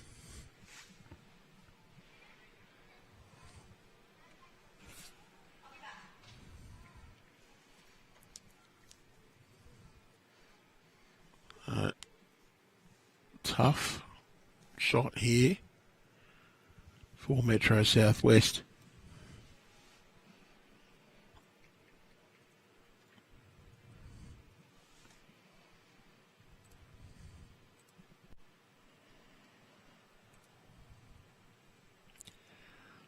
In the men's competitions, 27 ends played. It's 33-18. Greater Newcastle leading Metro Southwest.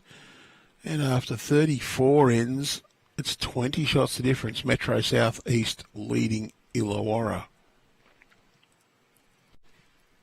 In the other women's semi-final, it's Metro Northwest 39, Mid-North Coast 15. Well, that one's bumped, crashed its way in. Newcastle holding.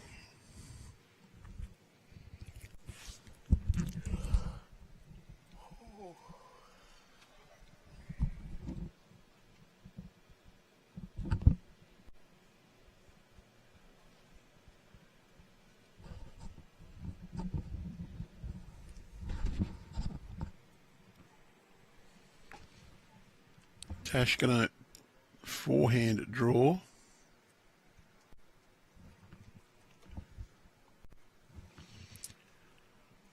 What she'd like to do is get to the jack high bowl.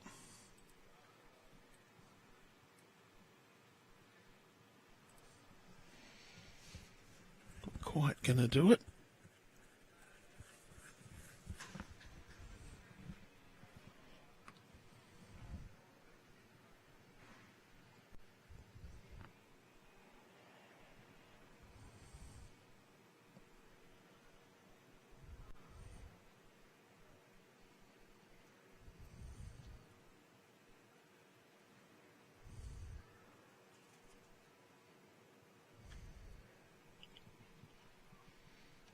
A discussion here.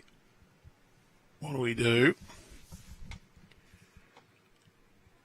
I'm not trying to remember not to take a big risk and give you extra shots to Metro Southwest.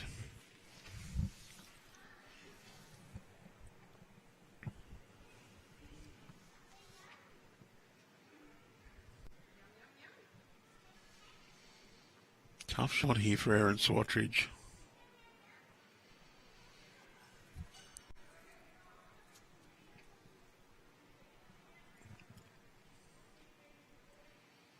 Almost is that she just needs to try and dead draw, flopping off her own bowl. Get that second one in there just to make it that bit harder for Natasha.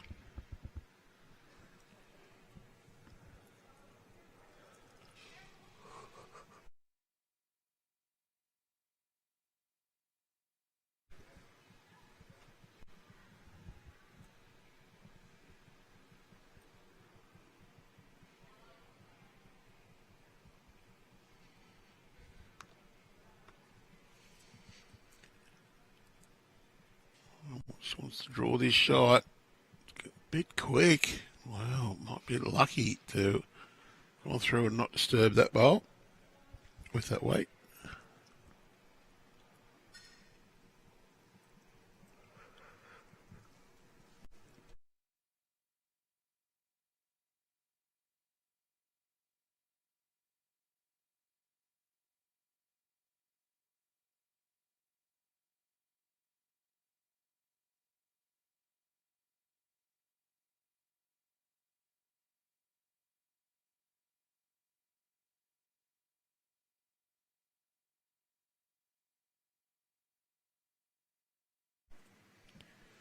Well, plenty of discussion. What's the better shot to play? Really, it's just a dead draw shot, either hand.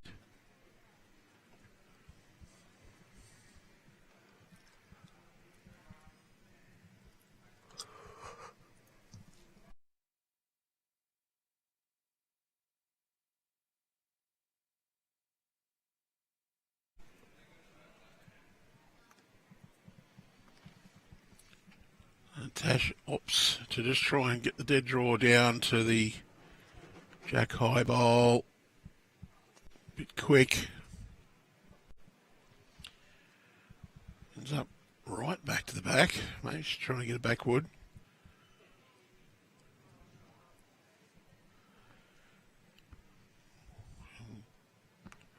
Erin's going to try to arrive at this head.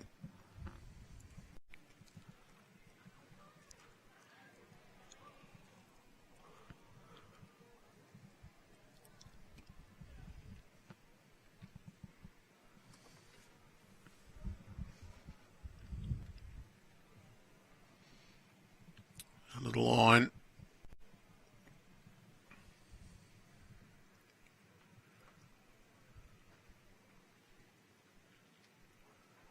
Having a look at all of the bowls.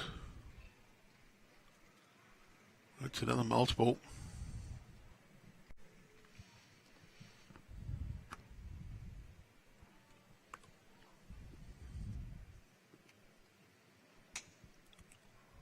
There might have been as many as 4.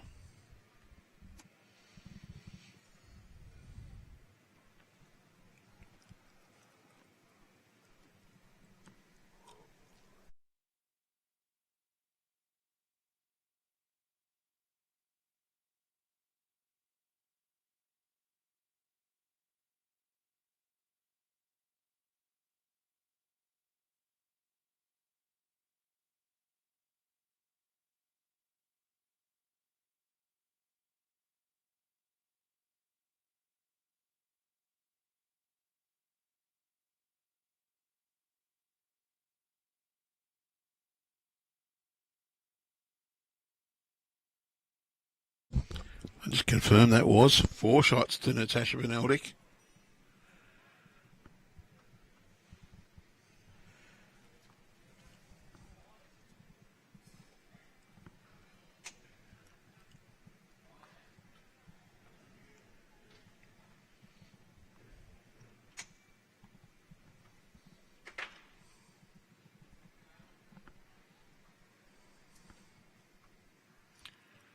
It's 8-8 on the third rink.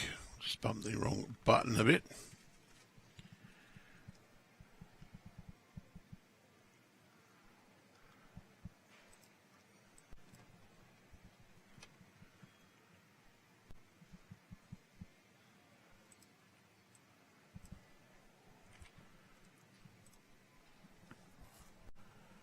It's 33-30 after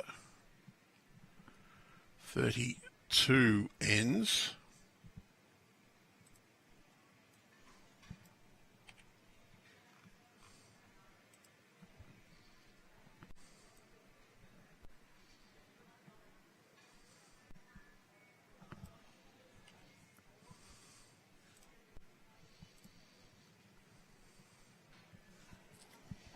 Good start from both leads.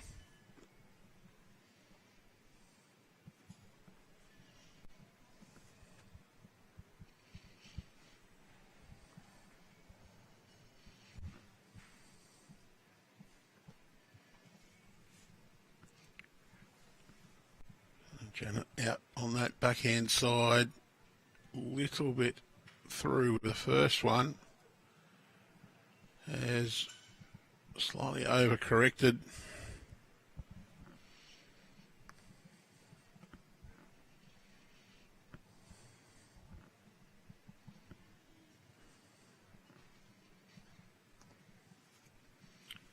Raweang has jack high indicated by Natasha and Eldik.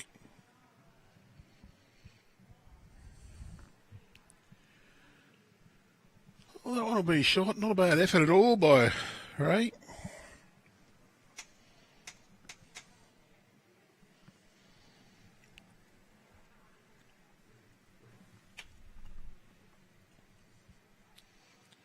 Lorraine Bryant looks to be just a tad narrow. One does run away.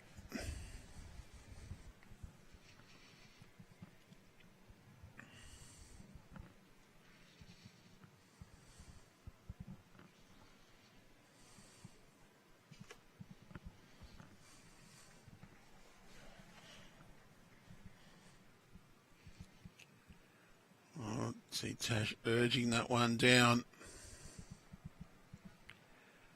It's not too bad, just a little tiny bit wide and long.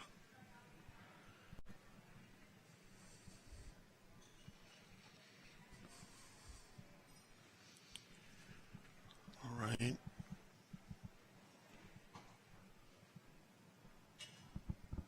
Still quick.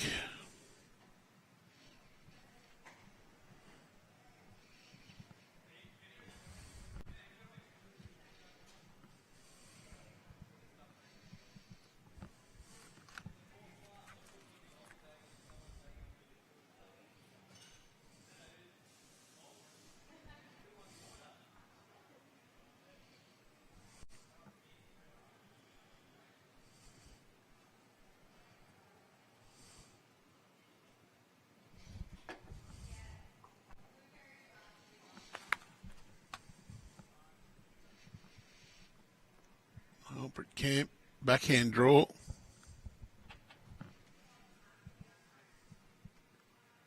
Just wants this to hold. Got a piece of the jack. Spat it out the side.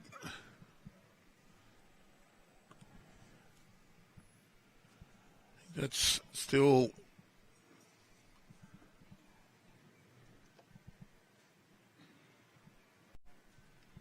shot to Greater Newcastle. I think that's Raweang Namutwong's bowl sitting there. It's actually 2, and Genevieve Dells, the Opal bowl, pops on. Great bowl.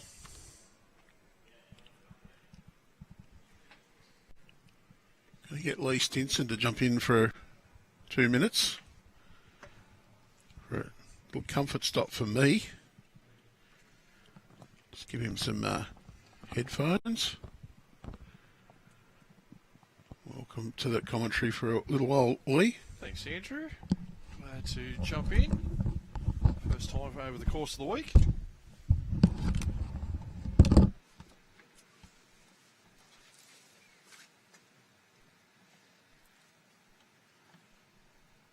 Tight game out there at the moment. Great to see plenty of spectators around. Quite a few of the teams that have bowed out earlier on in the weekend have stayed around to watch the finals day before making the trek back home.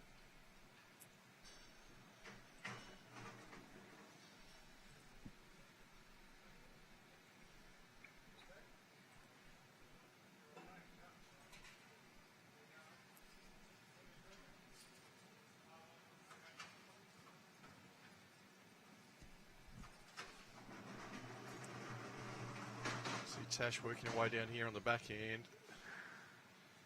Yeah, great shot. Duly noted by her opposition as well. Erin shaping up on her forehand side.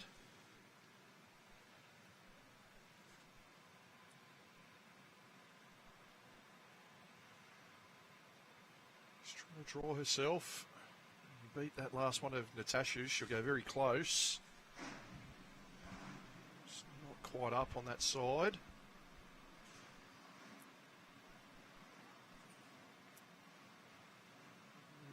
Chat here about a positional bowl to be played, and you see Genevieve and Natasha going to get together in the middle of the rink. Just have a bit of a think in case Erin does decide to play a weighted bowl with her last.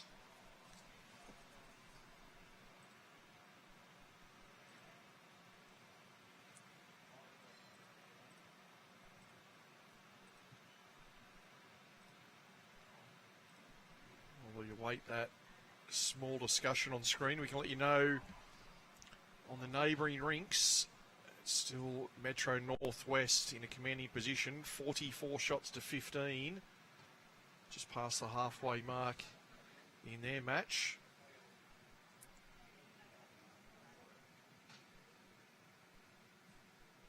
Fantastic start this morning on those opening ends, and they've been able to continue that on as they look to go one better from their runner-up finish last year. So after that discussion, you can see Natasha looking to play a similar bowl to her first. She's found that gap. How's the weight? Just needs to run a little further. Well, two pretty good efforts there. And already you can see the change of shot calling. Britt Camp asking Erin to play quite a bit firmer.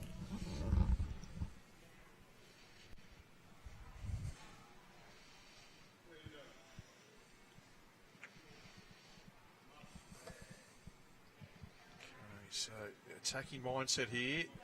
Does she get the right connection? Just flicks that one of Natasha's over. We'll see what the final result is. They're very quick to just throw the hand out and call to each other. Beauty for us, though, is in just a second or two, that'll be on Bowls Link.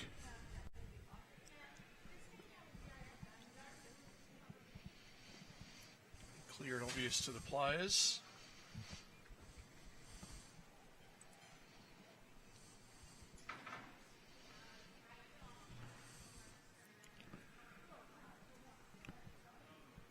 Was 4. Another 4, so Natasha extending the lead. 19-9 on this particular rink. Kelly Giles picked up a 2. At 17-7, Brianna Smith leading Kate Matthews. 2 shots the difference. We've played 35 ends. 36-34. In the other semi-final of the women's. Metro Northwest, they've jumped further ahead. 35 ends, 48 shots to 15. And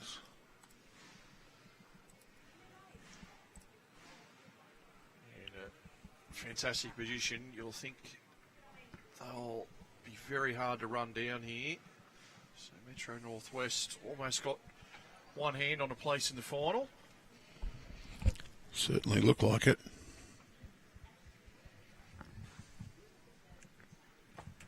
In the men's, Greater Newcastle have just eased ahead again. Start 38-21 over Metro Southwest after 33. And Illawarra, bad news for us, mate. It's 18 shots the difference, so they're sort of not letting them get too much further ahead, but 42-24 after 39. Someone's going to have to really start to fire a few there. Yeah, the few ends I watched early on in that game, the Metro Southeast men's side were playing exceptionally well, so certainly deserve position to be in at the moment. But after halfway, the other game was the highest standard of bowls I've seen in the event all weekend. The Greater Newcastle and Metro South West men's match. I saw a couple of ends on each rink there, and as I say, that was trading shot for shot on almost all three rinks, so could still go either way there. As you say, Newcastle with a handy lead at the moment, but the calibre of player there in that Metro Southwest lineup, still a chance, I would say, although is looking positive for Newcastle, but plenty of time still to go. We're just past the halfway mark there. Two rinks with good leads for Newcastle there, so that's...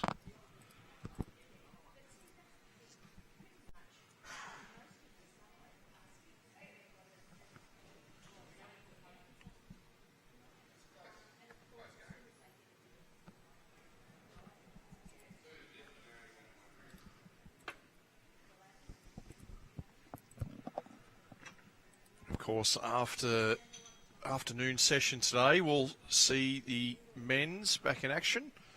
So they're off playing on green number 1 this morning, and they'll transfer over to our TV green this afternoon, and we'll have both finals side by side. It's probably the better viewing green, Andrew, isn't it? Green 2, where we're playing at the moment. Yeah, the TV games. I think the big advantage there is the barbecue area behind. It's a lovely shaded area for the spectators and access through the club. Or access around both sides of the green as well. Well, that one is a good result for Lorraine Bryant. Gets the jack high one and sits. There's 2 9-shot leads in the men's Greater Newcastle Metro Southwest. It's Jade by Norris leading Jay Bruce and Lee Schreiner leading Ben Twist. And that's 16-7 and 13-4. Now the clash 10-9 in favour of Metro Southwest is Carl Healy leading David Govan. Oh, just slides underneath, sits. That's shot though.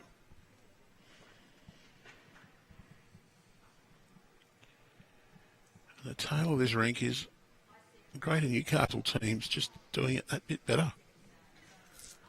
A couple of good conversions. Erin Swatridge did play a really good running shot to pick up a 3 earlier on. Got a little bit of luck with the running shot. Got a scrub through to trailer jack to get a result. It just seems to me that the Greater Newcastle bowlers just have that little bit more intent about them. They just seem to be getting the job done. And probably fair to say too, Andrew, it is the most highly credentialed back end for the Greater Newcastle squad of their 3 rinks, and probably the least experienced of the Metro Southwest in their back end. When you, Erin, of course, a current New South Wales women's stateside player. The other 2 skips for Metro Southwest, of course, both Jackaroos in Brianna Smith and Jessie Cattell. So just the luck of the draw and how the rink matchups worked out, that these are the sides that have been drawn against one another. So Natasha, I'm sure, would be alert to that fact pre-game and would know that her rink was going to be crucial if Greater Newcastle were going to get a win this morning. And so far, so good. 19-9 here on our TV game. Well, the other two Metro Southwest rinks skipped by current Jackaroo squad members in Brianna Smith and Jessica Tell. Interesting. Marianne Parcell, Chookie, she's a New South Wales State Senior squad member. She wouldn't be offended in saying she's been around for quite a while. Played a lot of bowls and has had some success. Jessica Tell has Jasmine Smith playing third for her. Just graduated recently from the under-18 squads. Kim Bruff playing second and Beck Lord lead on that one. Of course, Beck Lord, another former New South Wales under-18 player and current under-25. Kim Camper, Susie Simmons up front for Brianna. Tash with good weight there, just going to go underneath. Breeze just starting to get up slightly. It was extremely still when players went out this morning just before 9 a.m. Greater Newcastle, Kate Matthews has got Zoe Nichols, Betty Herbertson, Lisa Burton in front of her. Lisa Burton, very experienced, and Betty Herbertson, well, she's a legend of the game. If she's not in the Hall of Fame, she'd be knocking on the door for it. Zoe Nichols, current under-25 squad member. Whereas Kelly Giles has Charlotte Heyman, current under-25. Lisa Morgan. Well, sorry, Andrew, as we watch Erin Swatridge trail the jack away, turn this head around. The bowl of hers just over to the left will be the shot. I think the signal was that it's 2 to Metro Southwest at the moment. So Tash here just needs to draw around the pack, find the right weight. It's only, so you can see her yellow bowl to the right of screen. So just looking at about a metre on the last around this pack with the right weight will be good enough. She's awfully close. Great bowl, Tash. Of course, Kelly Giles is a former New South Wales representative as well. And fair to say she's in the younger brigade. She stepped away from rep duties for family reasons, I believe. I think Erin just weighing up the possibility here. Does she play the forehand swinger right up through the centre line to get Jack or even bend towards Natasha's bowl? Or does she try and outdraw? We just saw that yellow bowl coming around. That hole there. Yeah, does she find Jack or bowl in the ditch there? Or does she beat her own bowl? That wide one on the left where Natasha came on the draw. So 2 options. She's walked halfway down the green and had a chat with her team. So we'll see which one she favours. One of those ones where both shots are correct, but what you're feeling at the moment. I'd say both. There'd be a similar difficulty level for both. She's gone to the swing up. Not sure that's enough weight to hold. Well, what's she going to hit? That's the big question. Pink bowl rolled up is... That's a Newcastle bowl. So let's turn that into 2.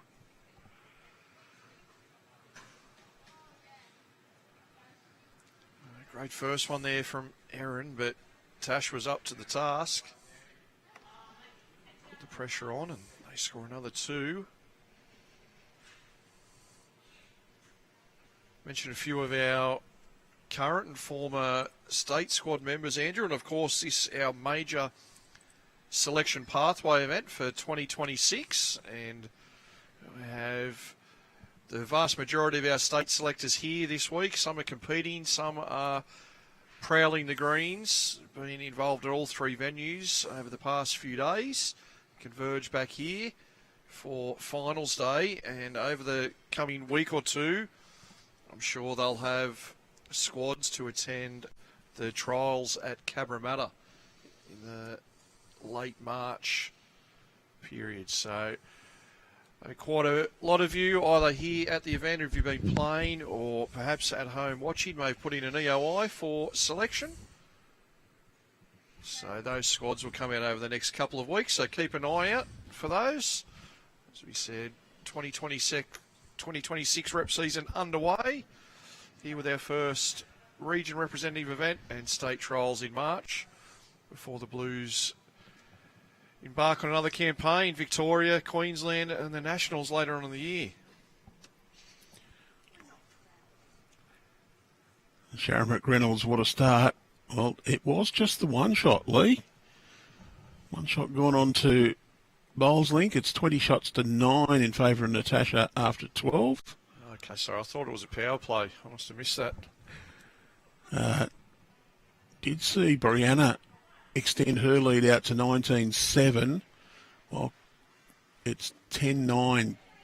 Kelly Giles leading Jessie Cattell, which means we're in a bit of a tussle here. It's 37 shots apiece after 38 ends.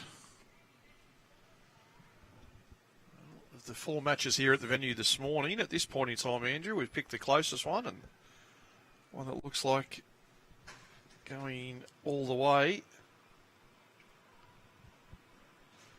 which is what we like to see. We had one extra end on our senior men's coverage earlier in the week. What a remarkable finish to that match. It'd be nice if we had another one. Always Nepean keeps things looked exciting. Nepean looked basically buried in that game, and our streaming rink, it was 17-1 in the last third of the game, including a 6 and a 4 on the last 2 ends to square the overall match. Nepean just couldn't quite score the required shots on the extra end, and Metro Northeast prevailed there. Just wonder though, if Kelly Giles and Jessie Cattell keep trading blows, is it going to be Brianna Smith or Natasha Van Eldik who makes all the difference? Could it be Erin Swatridge just fights it back a bit? Or Kate Matthews? Well, that's the beauty of these sides games, isn't it? Often that board behind the rink has now become irrelevant. There's not even a single point up for grabs for winning your rink today. It's purely the master board. So if you're the side that's having a great start, as we see a Super Bowl come down there, drawing the shot, you just need to extend your lead if you're in front and do everything you can if you're the side that's behind to come back into it. Always think if you're within single figures on the master board with 10 ends to go, you're a red hot chance. We've all seen it in our pennant games, the 3-rink format especially, that it doesn't take much for 6 or 7 shots to be scored at once across the 3 rinks. Things can change pretty quickly. Well, plenty of times I've seen a 10-shot deficit turned into a 10-shot positive margin in 20 minutes or so. Been on both sides of those, the good side and the bad side. Sometimes it's just the opponent plays a couple of good bowls and all of a sudden each rink picks up a 2 or a 3. Do that 2 ends in a row. You can have a 12, 15 shot turnaround very quickly. Toucher from Jen, just underneath. Just ran away though. So we got one of those rinks. Assume that Kate Matthews has scored on her rink. We'll see that update come through shortly. A mid-green chat with her lead Zoe Nichols about Matt and Jack position. I just wonder if conditions are just quickening up a bit. We've seen 2 or 3 bowls lost into the ditch. See Britt Camp just get a wiggle in off the front bowl. Yeah, a couple just running on into the ditch. Even that first bowl there of Genevieve that got the toucher touched and just kept running on after after making contact. So it's quickening up that bit of breeze the further the day goes on. A bit of sunshine on the rink. Did see that yesterday. It got quicker and wider as the day went on. It changed directions yesterday as well.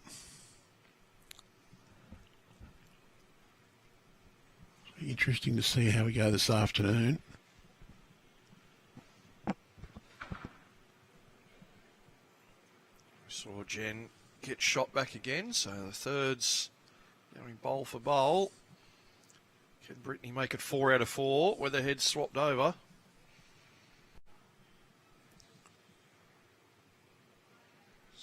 Slightly wider than the first. Has her own to work with here up front. Well, pushed it in and rolled in. Turned it up. Possibly 2. Close to it. So both thirds there. Shot for shot. Makes for a really good game when you see that happening. He also outlines how true the surface is out there at the moment.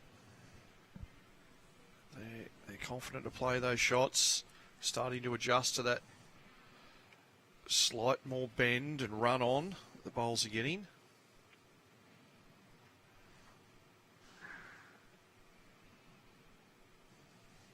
I think too, one of the things is that Jen Delves has got that sporting killer instinct, having represented Australia in other sports. In a nice way, that little bit of mongrel about her. Tash also has that drive.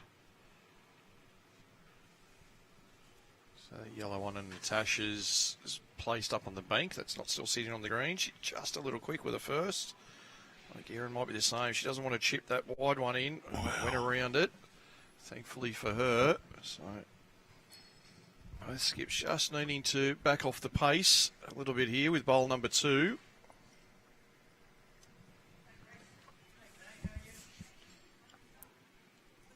Well, it looks a very good line from Tash, but speed looks still quick. Just a confident draw. It's a good effort. Trickles it over the lip. Been potentially 2 down there as it looks. Just wanted to make sure she arrived. Unfortunately found a gap, so can Erin add to the count. We saw her first one was on a good line. Just needs to adjust the weight. That line looks good enough to count if she's the right speed. She's going to find some of the jack. Well, just stepped around it and follows Natasha's last one through. I think that was 2 signalled. Look 2 on camera. I will double check on Bosley before I put it in. And the Metro Southwest ladies coming together. Their turn. As we just mentioned about Kate Matthews on the next door rink. Having a discussion about length now that they've got the mat. The same here. Looks like Brittany leading the charge from what we can see outside here at the moment. We do know this green is due to be taken out tomorrow for renovation. Been delayed because we've hosted a couple of state events here. And I just wonder, with the number of bowls that went into the ditch there, with the quality skippers we've got, might be just a little bit of wear and just a fraction quicker right along that ditch along the 2 metre mark. And that's all part of just assessing the conditions out there in any given match that you have, and a good tip for those of you watching it at home to really understand the rink mapping. So watch every bowl, look at different mat and jack lengths, how the bowls react. Do they turn more or less in a certain part of the green? Traditionally, the jack further up near the tee, bowls seem to turn a lot more. Have a look at that on each rink. If there's a patch where the green is behaving slightly differently, be aware of that. If you can get that knowledge prior to your opposition, you will have an advantage in the game, and it might be a case of your lead rolling the jack to that area to have that advantage, or trying to avoid that area if you think that you're not quite playing it as well as other parts of the green. And look, it may vary from one end of the green to the other as well. I do know in a couple of clubs, I've been told by them, yeah, it's going to be quicker around there on that particular green, simply because that's nearest the locker room. Anybody who comes for a practice, a roll-up, will go straight to that rink every time. They don't want to carry their bowls an extra 10 metres. So you get a little bit more wear on one end of the green.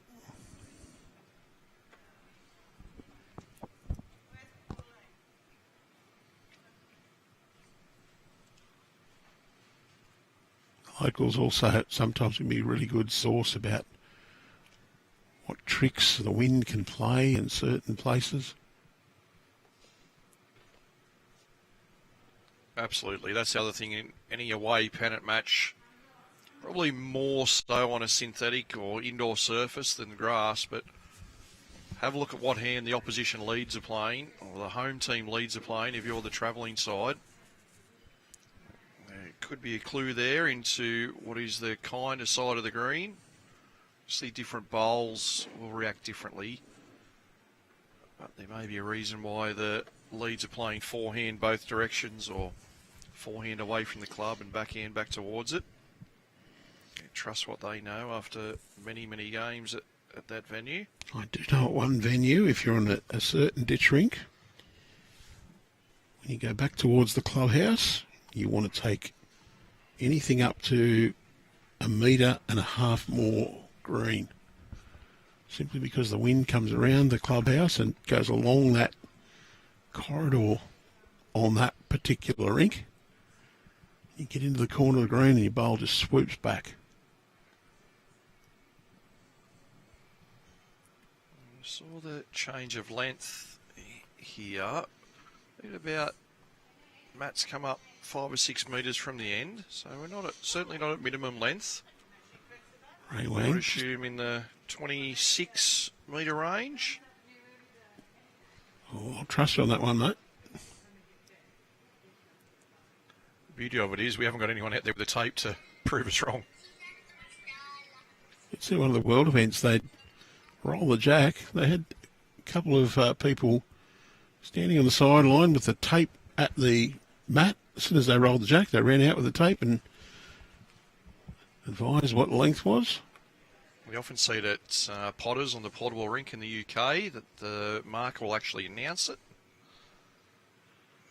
via their microphone. Just a nice little addition. Be something for those that are really keen on the stats later on to see the different trends. Newcastle holding a couple here. Metro Southwest ladies not quite nailing it first up. Pretty good lines with those bowls, but just missed the weight. As Raweang just looks to correct on her first. Just going to trail back towards her opening bowl.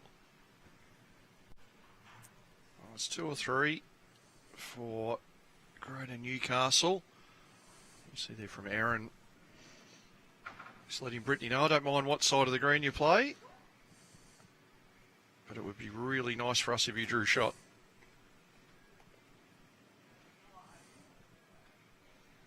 Brittany's opted for her backhand. They have their own bowl coming in. Just needs to clear by these front ones now. Just catches it and rolls back. It was 2 last end.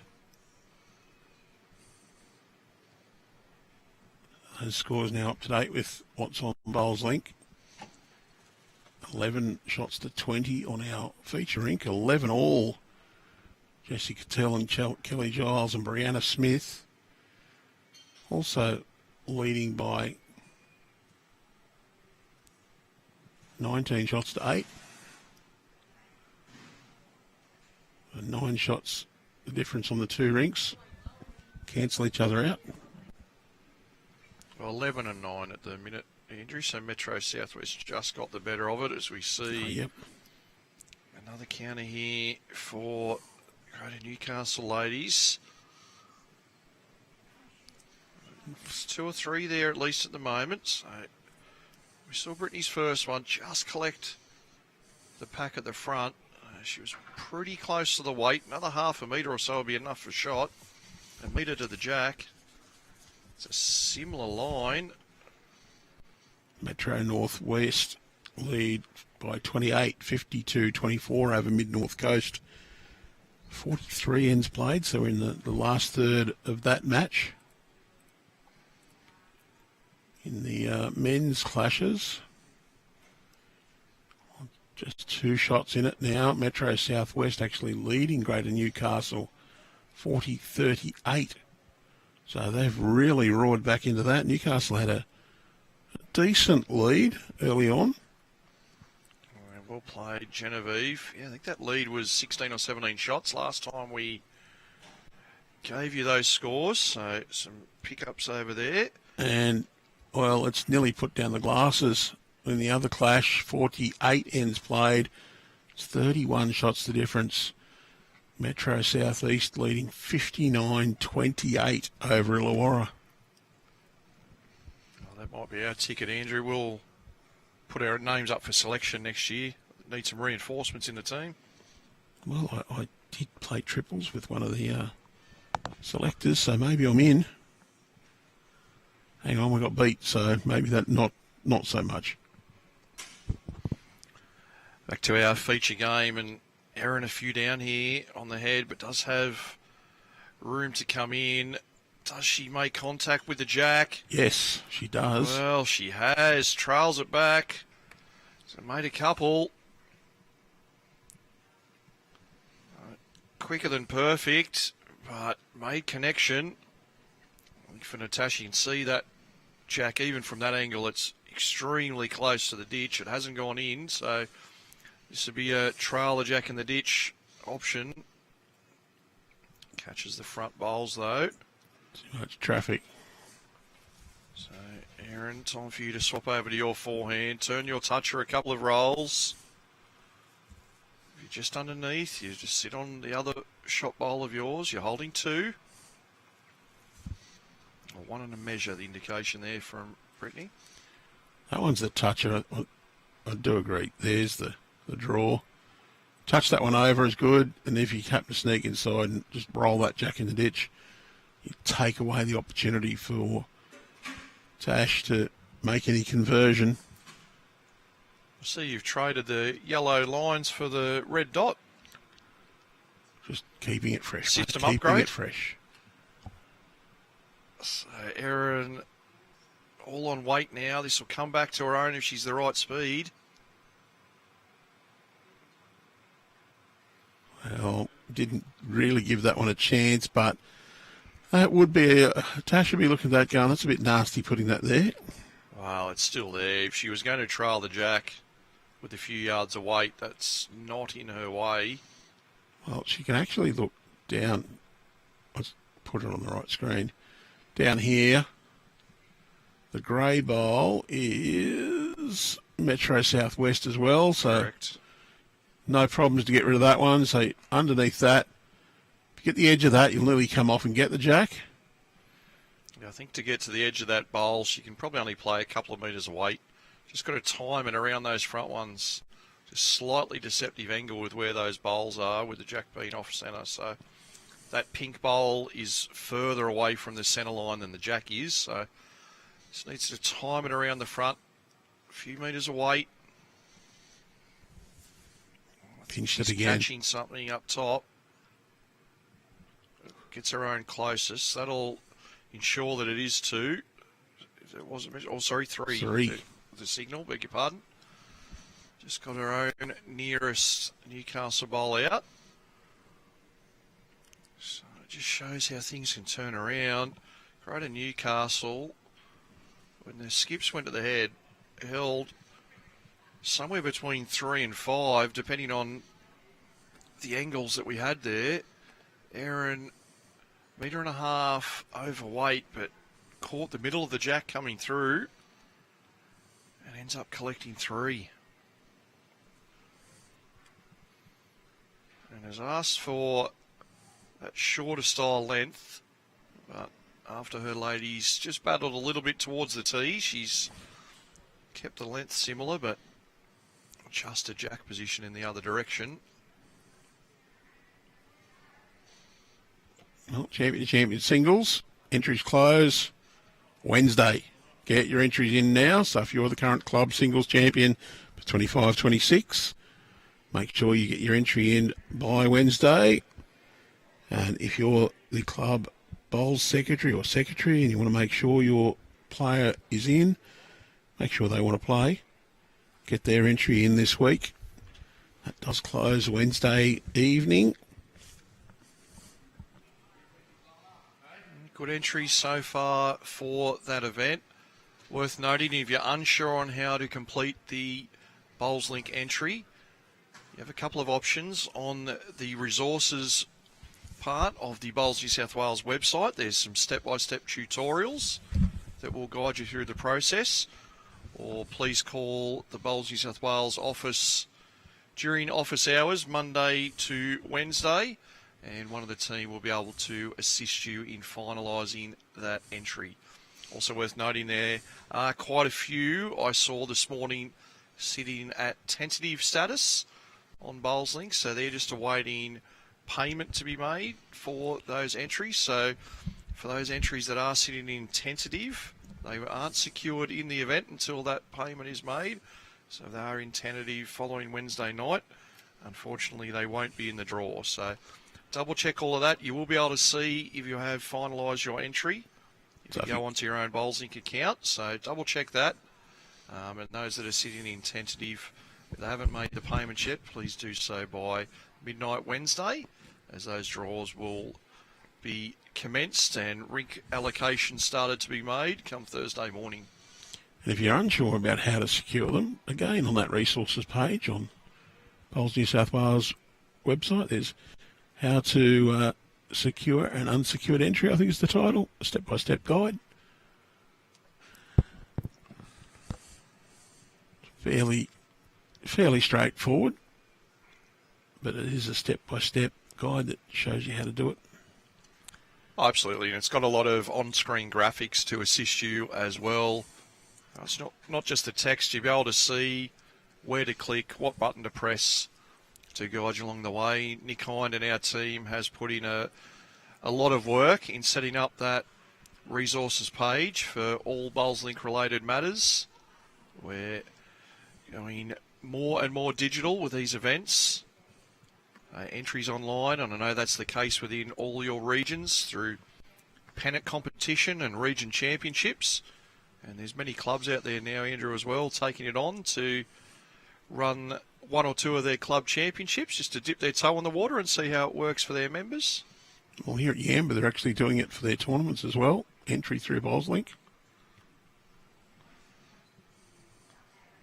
As we see the Newcastle ladies, just a couple down here at the moment. Raweang bold to sit on their jack eye. Just going to sail past. Well, TAB Platinum Pennant Tipping Comp back for season 3.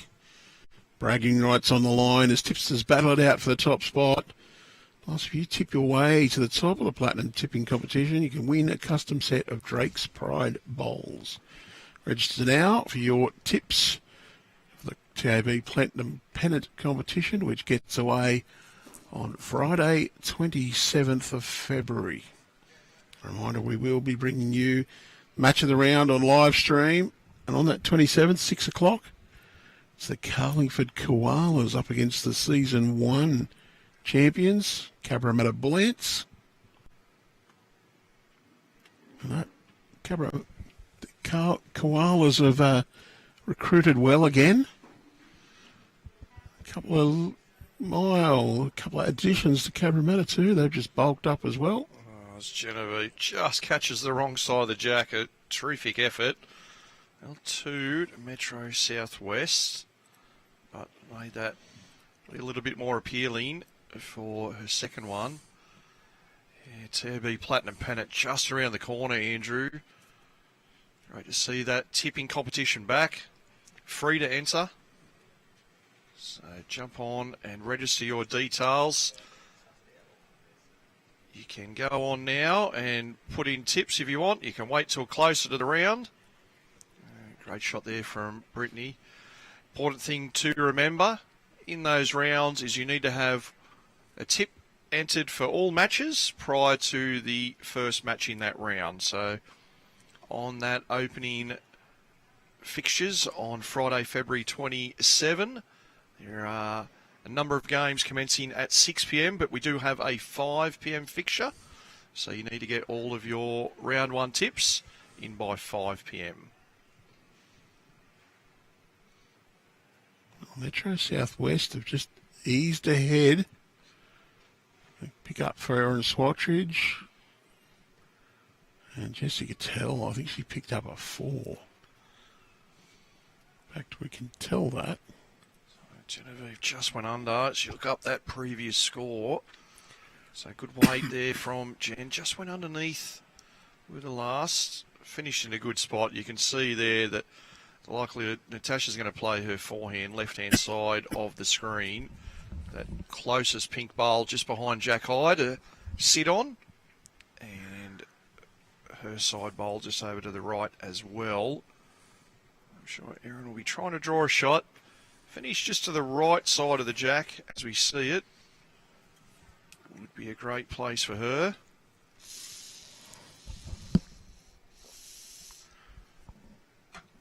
It's trying to run up into the count. Well, it's going to be close. Yeah, claps from her teammates. What a way its way in for a third. On our Platinum 2, Andrew, we've seen plenty of the squads coming out over the past week and a half. I think we're down to 2 teams left to be released, last year's finalists. So keep an eye out. You can see those new players that have come into the sides. Or make your way back through our social media posts. And of course, teams will be in Bowls Link a couple of days prior to that round 1 match. So Natasha, sit or trail, awfully close here, right in the middle of the pink one. Terrific shot. Great round of applause from the sideline, which is acknowledged. And a high five from a teammate. Well, Kate Matthews has scored 3 consecutive ones to claw her score back to 1910. But the big change, Jessica Tell, 2 and a 4. She's gone from 11 all, or from 11-9 down to 15-11 in front. And of course, it's 5. It's a 2 and a 3 in the last 2 ends for Erin Swatridge. So let's just push that lead out for Metro South West. A chance for Erin to continue the momentum. The pink bowls that are sitting at about 1 metre and 2 metre behind. And Brittany Camp, so that's Metro Southwest. So you've got a chance here. Metre or 2 of weight. You can use her own bowl if need be. Underneath, she can sit the shot bowl or trail the jack. Got the She's jack. picked up a bit of it. There's going to be some room, but she does hold shot. Oh, she could even hold as many as 3 there. Assume a Grey player bowl of Natasha's quality will be in the area here, but she was down. She's made shot, so it appears the worst that Metro Southwest will be at this end is down 1. Well, you would imagine that Natasha Van Eldik wouldn't miss this and would be extremely disappointed if she didn't get shot with this bowl. She's judged it pretty well. Yeah, well played, Natasha. 2 terrific bowls. Turned a 2 or 3 down when she went to the mat with the first bowl. Into shot. Erin got it back off her. And she was able to take that draw when the jack splashed out into the open.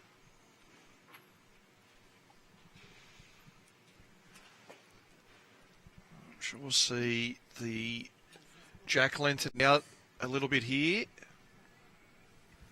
for in number 16.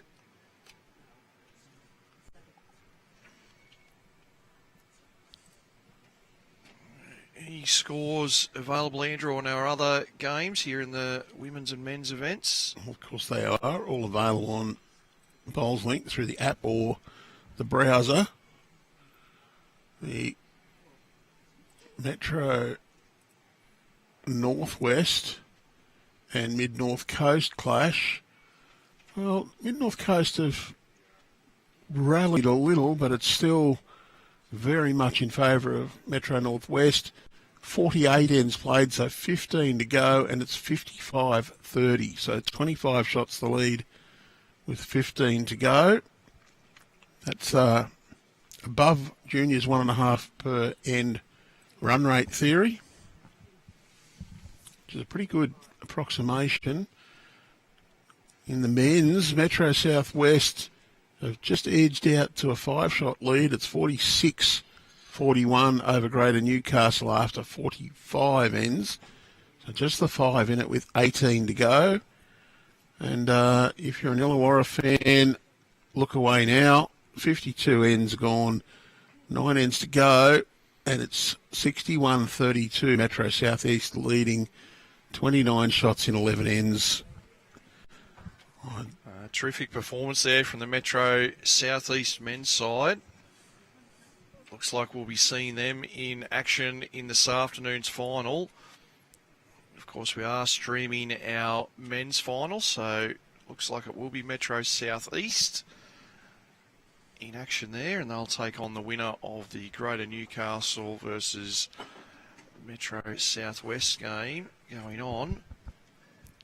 Another one of the vagaries of the draw that we've had Metro Southwest and Greater Newcastle line up in semi-finals in both the men's and women's competitions this morning.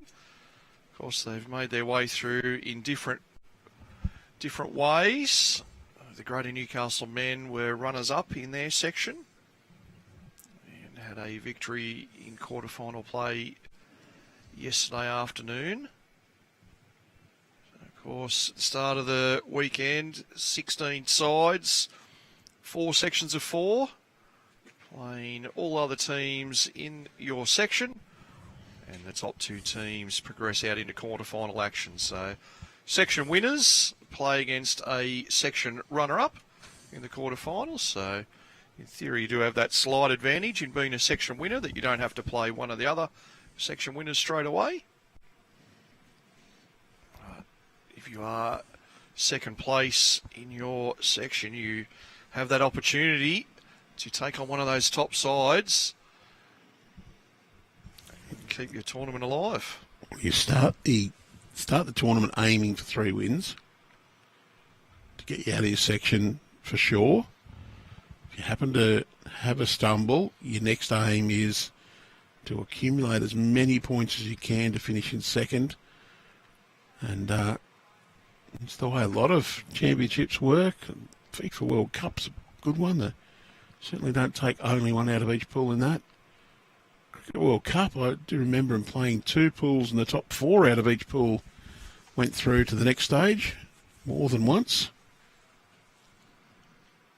Yeah, there's a mountain of different ways you can run the events. As we see, we just get a small touch on the jack. Just fades away, so it's like just one of that grey Metro Southwest bowl. But no matter the format that's in play, all players and officials fully aware before the event and when they've picked their teams about what the format is. So they know conditions, what they need to do before each and every game. And of course, with the top 2 progressing through into quarterfinals, it does mean that all of those round 3 fixtures have a huge bearing. We saw, of course, at the start of our broadcast here earlier in the week, Manning Great Lakes defeated in both games in the senior men's competition. And in a tight section, they were able to win their 3rd game, have some other results go their way, force their way into 2nd place, and then go right through the event. Some close wins in the finals. to ultimately take out the title. Okay, it's playing to the conditions. Make sure you get through. See Jen, her backhand. Awfully close here. Does she sit that shot bowl? Gets a couple of rolls out of it. Makes two. Very important shots, as Jessica Tell has picked up a couple.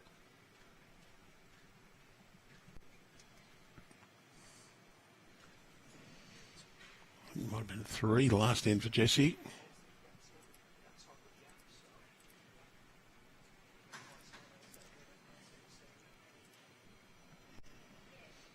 Britt Camp just slightly overplayed that one.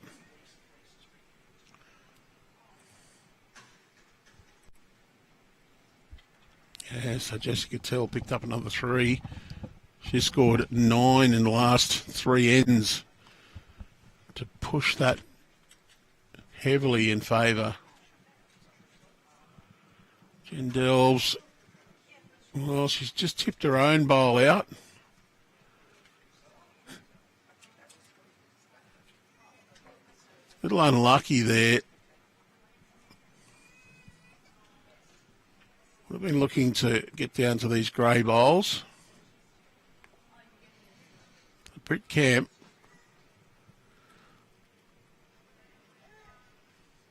She can draw a toucher here and make a couple.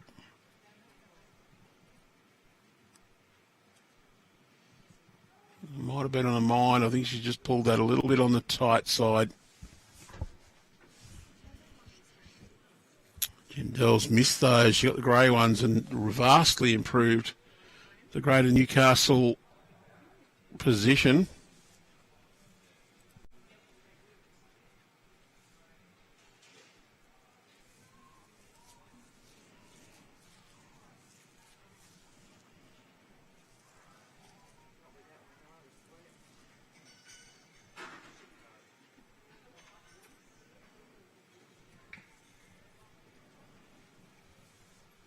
Tash, forehand shot. Wants to get another counter.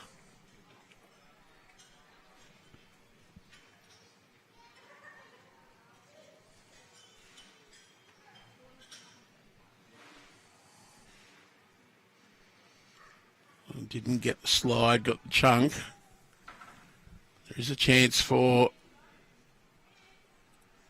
Erin just to draw down to that shot bowl. A little touch straight down the line is brilliant for her.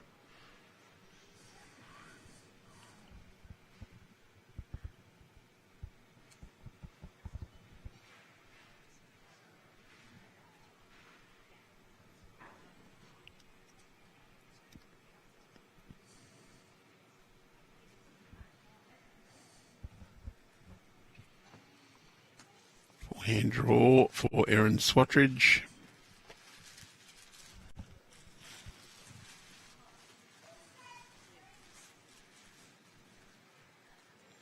Wants this to really break back. I think the speed's going to get her. Chance for Tash. Drawn in, still one bowl each remaining.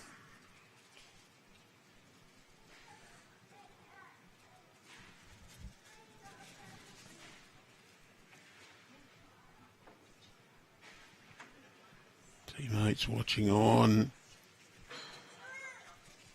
It crashes on a shortish bowl. Will make Erin Swatridge's shot look a little more complicated for the mat.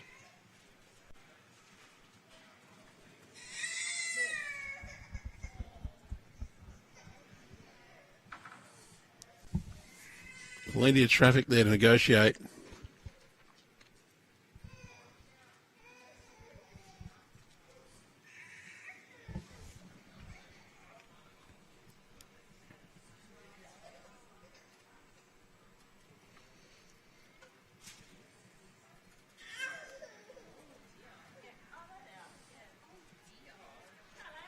Can see 3 bowls in behind there.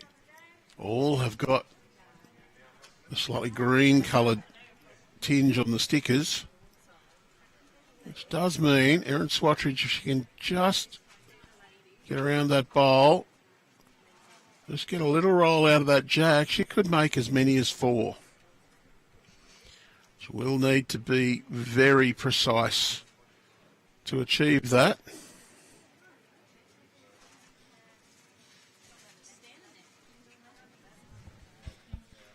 So, coming down on that forehand side, it is starting to turn.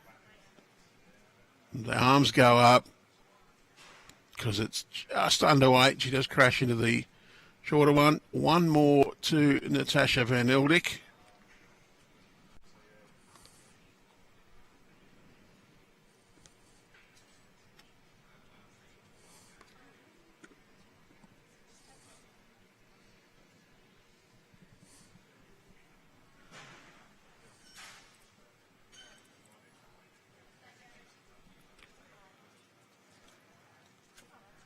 Kelly Giles has collected a single, and Kate Matthews' score still reads 19-10, with Brianna Smith leading. Jack right to the tee.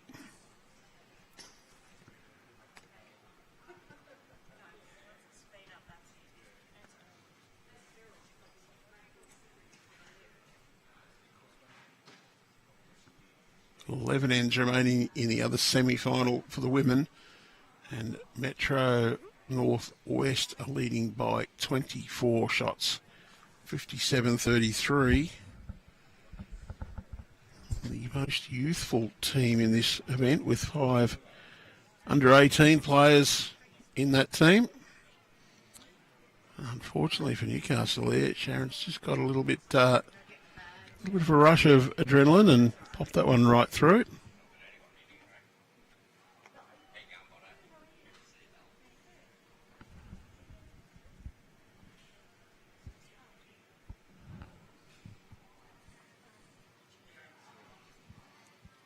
The longer end, challenging the players off the grass line.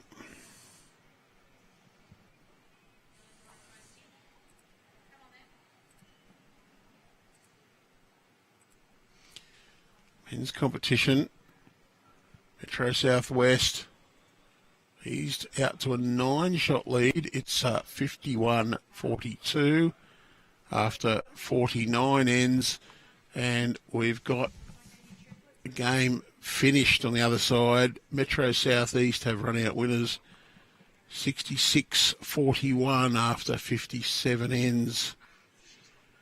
So with the 25 the difference, the Warriors run up the white flag.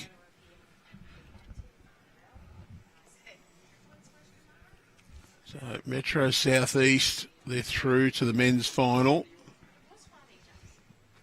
Does look like that could be Metro Southwest that they'll be taking on. They lead by 9 with 14 ends to go. So by no means home, but certainly in a very strong position.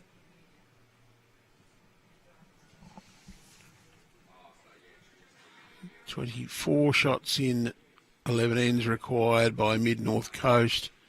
Metro Northwest leading 57-33 in the other women's semi-final. So we have only a few ends left in this feature clash.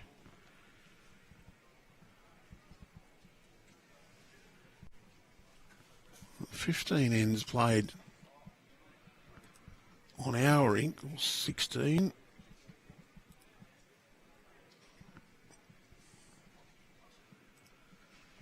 So we are the rink with the least number of ends played, so we will hopefully then be able to bring you the closing stages of this match more easily anyway.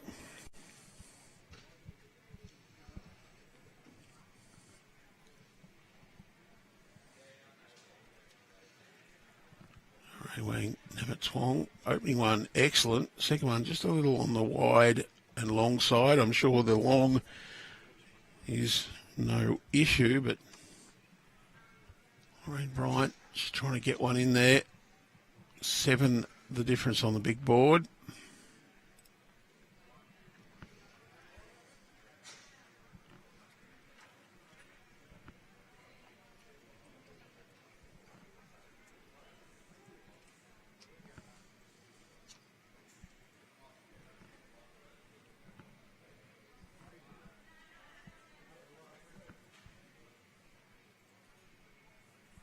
There's been an update on one clash. It's now 20 shots to 12 after 18 ends. So there's been a little flurry of the scores going in there. 18-12, still on 18 is the score on the middle. Just wondered if the internet connection might have been interrupted or something. Lee Stinson's decided to come back, sorting out. Yeah, just the ladies had not recorded one of the ends, so that was that rink there between Brenna Smith and Kate Matthews. So just helped out the ladies there, understanding where they were up to. They had a score on their scoreboard, which they turned over N17 and that result, but they just hadn't added that in on the scoring app. Oh, so easy to add it in. Hence why there was 2 quick scores there, because that was the one that was missed. So they added that on, and then only within a couple of bowls later there was another end completed, and that's now up to 18. So we're able to work it out and go through the path and ask them if they'd had any dead ends in this game, and they told me they hadn't, and that they definitely had 2 roll-ups. So we're able to easily establish by the direction of play whether it should be an odd number or an even number end, and then get to the right outcome from there. Quick consultation with the scorers and their skips, and that's now been updated. We do thank the players, of course, for their competitive device scoring throughout this event, the first time it's been introduced here for the inter-region sides. We know that a few of the players would have used it in some competitions that we've had, but for the vast majority of participants, it's the first time they were using the competitive scoring. So we've had personnel on the ground at all venues to assist the players along the way. Plenty of pre-event communication as well going out to the competitors. And we certainly know it's not perfect at the moment. There's some things that we can, after this event, provide back to Bowls Australia and the team that create the app to enhance the experience for players. But using it at events like this, it allows us to know those improvements, as well as give you all at home the opportunity to follow every single match, every single rink, end by end, at any time you want. So even if it's not the match on our coverage, you can still see end by end scores on every rink that's in play. I'll just wound the score back by 1. I may have bumped the button twice. It's 21-14 after 15 showing on Bowls Link for this rink.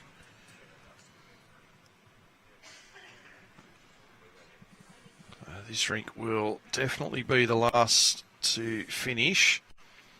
See Erin forehand. Does she bend in time with that pace? Not quite. Settling towards the back. Turns one. A couple of rolls into the ditch.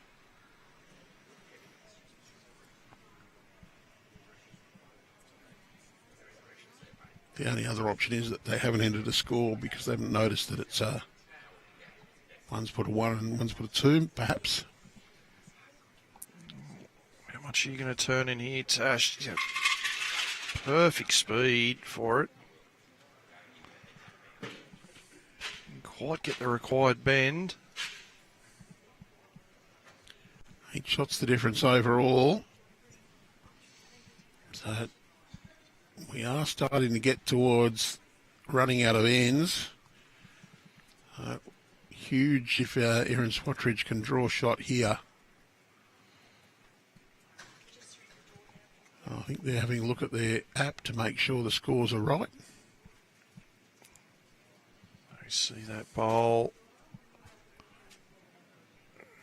Lovely speed again. Natasha's saying just wide and Erin's going just under.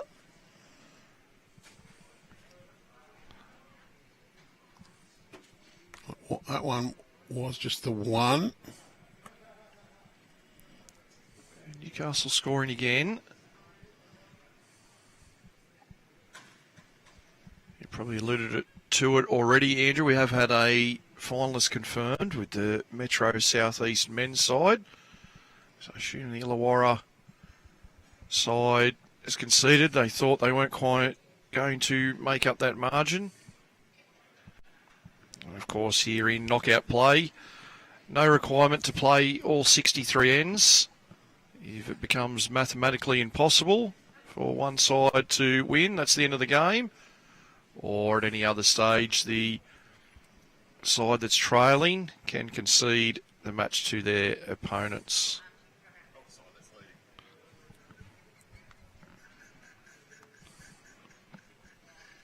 Of course, here at the beautiful Yamba Bowling Club, 2025-26 Bowls New South Wales Inter-Region Sides Championships. First major event in the 2026 part of that season. And my speculation was correct, because 2 ends just went all to our score on Bowls Link. It went out to 23-14. Just brought Newcastle that little bit closer. They still trail by 6. 8 ends to go. They've picked up an end as well on the Kate Matthews rink. So we'll wait and see confirmation from the players on what that score was. Newcastle will get even closer. There's both our leads here. The opportunity to correct. There's a large contingent of Metro Southeast supporters. Well, get their chairs in place for the men's fixture this afternoon. Well, it's a massive score for Kate Matthews. Watch this score go up. It's our middle rink on our board. It's picked up a 5. All of a sudden, 1 shot in it. That is massive. This is what we called for a while ago. We wanted to see a tight finish all the way.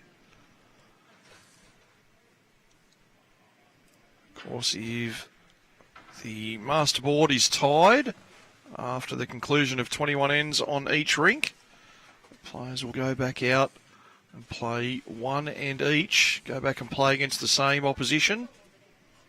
A coin toss to decide which side plays first on all 3 rinks. That 1 coin toss to decide that for the entire match. Great bowl from Raweang. And it'll simply be the total shots that count. So not how many ends you win.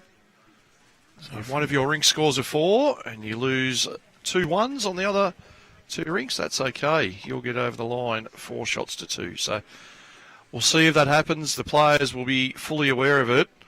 And the way things are progressing here, unless there is a number of dead ends on the other rinks, the game we're featuring here between Erin and Natasha will be the last to finish.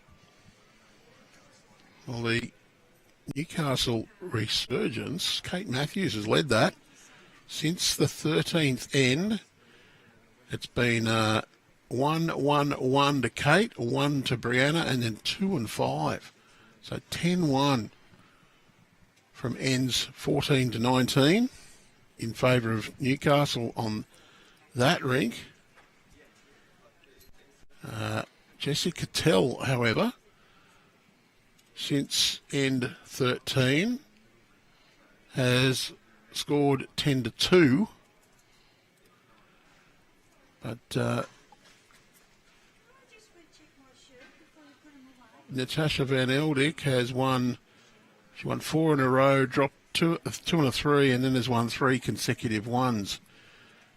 So 14-5 since end 8. See Lorraine, Bryant drawing the shot there. Like only a couple of bowls gap width between shot bowl and the jack.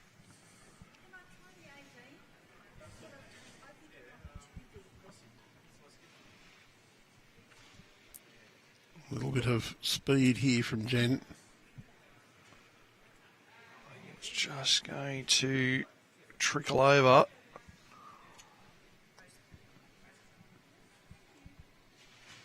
Jack on the tee, or at the tee. Probably better off just to try and draw to the front bowl rather than draw to the jack, because I think it's shown that there's been a lot of bowls zooming past. Lovely speed, but just well under the line, unfortunately for her. So Jen has a chance. Only a minor correction needed. She does have the opportunity, if she does collect the jack, to trail it to her own. It's on a good line. Has the weight. Quick.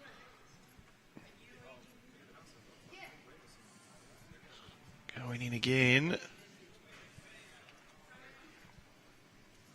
So Brittany Camp, perfect speed with a first.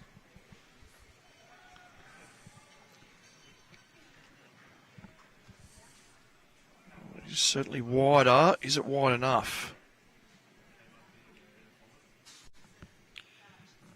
Now, other semi-final, Metro Northwest leading by 25 with 7 ends to go at 61-36. Mid-North Coast trailing Metro Northwest. They've stabilised that pretty well in the second half, Andrew, haven't they? It was just a really, really fast start by the Metro Northwest ladies. They jumped away to about that 25-shot lead early in the match and have just maintained that throughout. So well done to Mid-North Coast. Good campaign. They finished runner-up in their section at Evans Head after the 3 games, then went on to defeat Metro Northeast in the quarterfinals. So really good campaign from the Mid-North Coast side. Tash just under the line. Weight's good.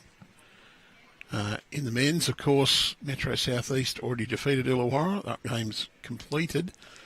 Metro Southwest 9 shots in front with 9 ends to play. It's 54-45 over Greater Newcastle.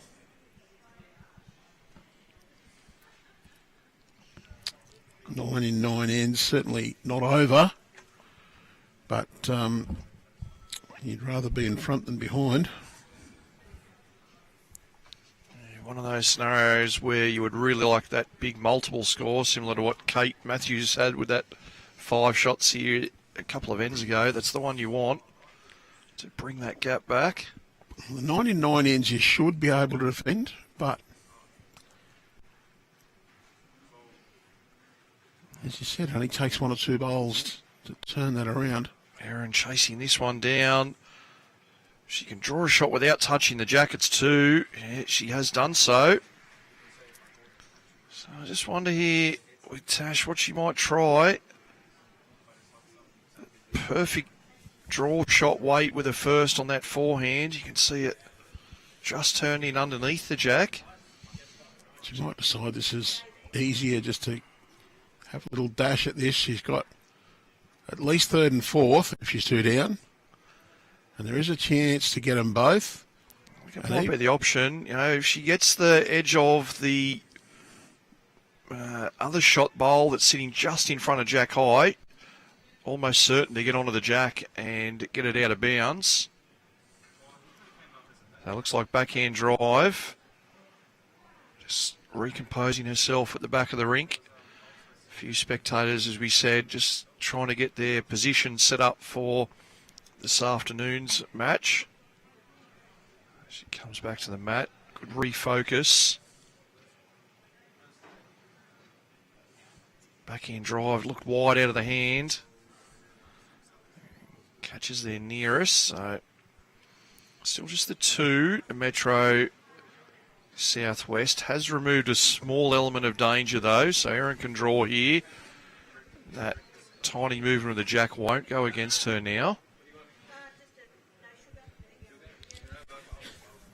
We see players on the mat and they get a little distracted by someone walking a couple of metres behind the green. I just wonder whether we need to be less like tennis and be able to cope with motion and whatever beyond the limits of our playing surface. Probably similar to the sound. I think it's when you have the vast majority of people on the green and in the crowd being still, and then you have that one small bit of movement is, as I say, similar to that sound noise that comes on that can be distracting. Constant movement, constant sound. I think the players would adapt to that really well. It's the one person that's out of the norm that then becomes off-putting.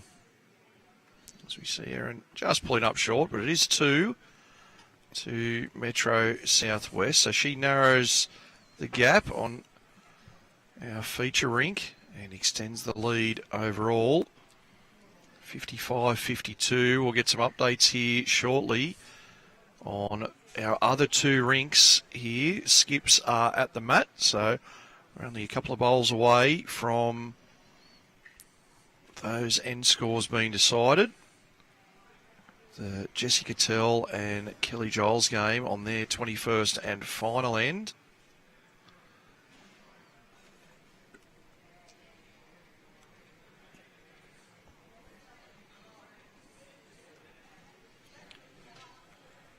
Kelly scored on that one, I think it was, for the 20th end.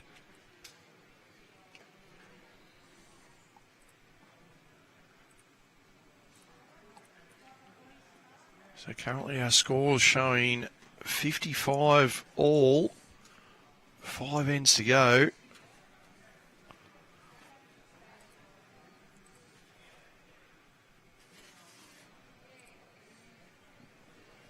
Yep.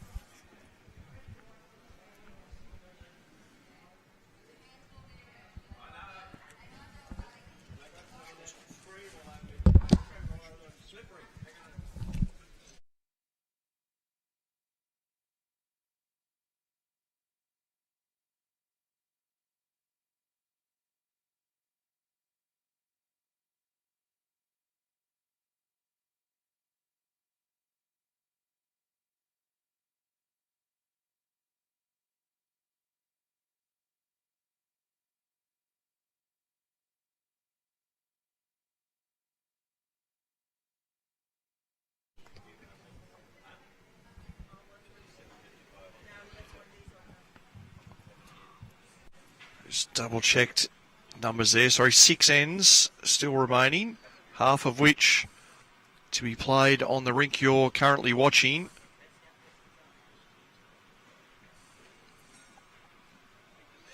Brianna Smith collected at 2. 22-17. Brianna leading Kate Matthews. 19-15.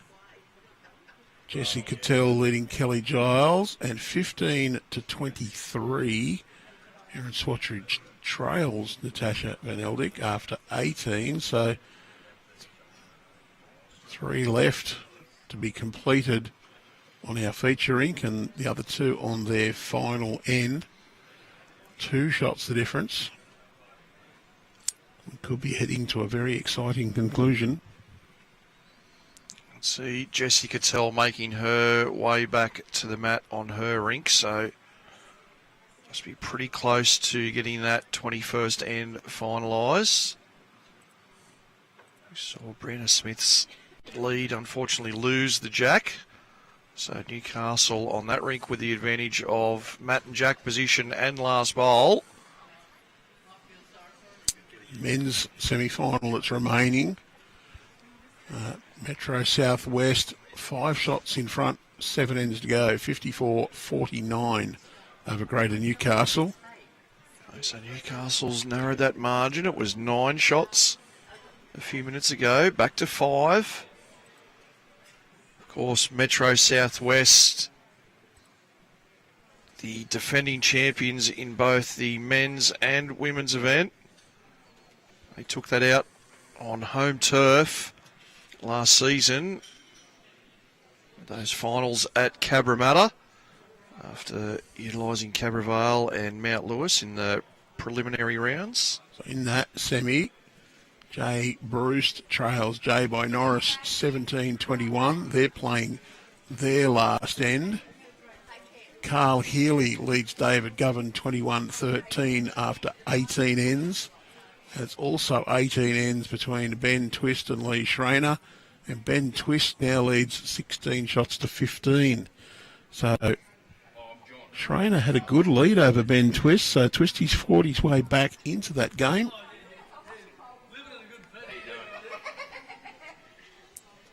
Some pretty good bowls in and around the jack here from our front end players.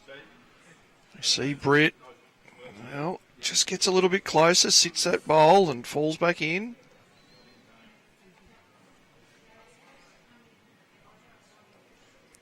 The split black and pink bowl, Sharon McReynolds.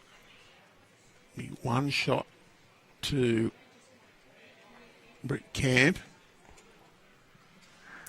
Confident draw, yeah, Genevieve here. Her backhand, that shot pink bowl behind Jack. Guarantee she's been playing that way. Just that one. We just want to guarantee that you're up. You can draw the shot. There is results there if you're a little bit over.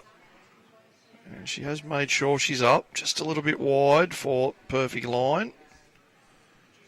Important that Brittany probably just needs to correct her line a little here. She got that first one in underneath the jack on this backhand side. Would ideally just like to stay a little bit on the high side of the jack. Well, you wouldn't even mind if you just sat on the inside of Sharon McReynolds' bowl. Make a second that's not sitting right next to the other one. Well, there's high fives across the green there from Jessie Cattell and her team. So we await that 21st end to come in, but we will assume it's Metro Southwest who have scored on that rink. So Genevieve with a chance here as well. Based on the first one, this is really close to the line. Gets the edge of the jack and kicks it back. Looks like it's a 1, 2. There's a lot of similar coloured bowls. They're just trying to pick which one that is, Andrew. Thanks for trying to get a better... Well, that is the lead for Metro Southwest, and I think they actually hold 2 there. That one is Janet Ryan's bowl. Pretty available head, though, for Natasha to be firm weight as we get back out there to the wider shot.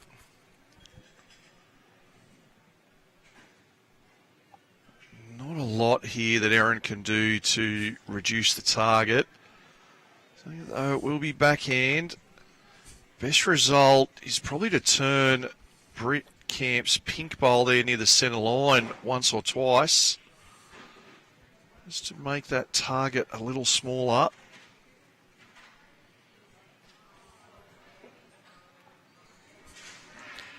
Well, a shout out to everyone watching on right around New South Wales, Australia, the world. Hello, Mum, watching on. That was my phone buzzing.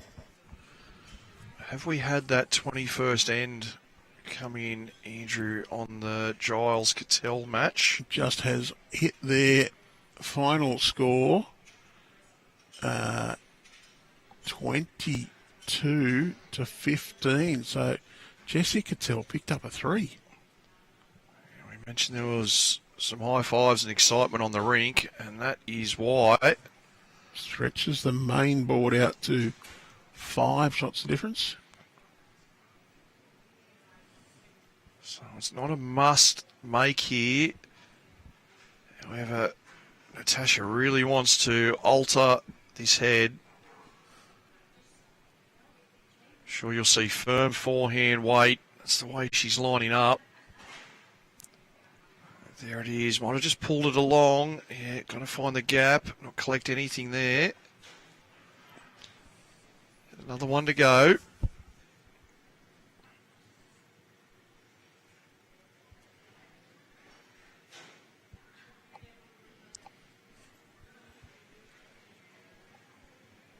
I'd look to put one right out to the bottom right-hand side of the green. Probably unlikely that the jack stays in, but with the lead that they have and holding shots. This sort of area here? It looks like they're going to go more towards Brittany's right toe, I think, sort of way out almost to the corner. I said, as unlikely as it may be that the jack finishes there, they're not going to take any chances. 5 in front, holding on this rink.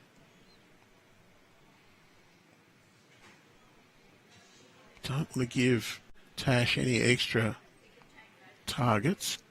Just looks like if she hits the bowl onto the jack directly, that it's angled out of bounds. If she doesn't quite get the bowl centre, the jack will hit that other one just behind the tee there. So it might go all the way though. So Tash, can you get bowl or jack movement here? She might be just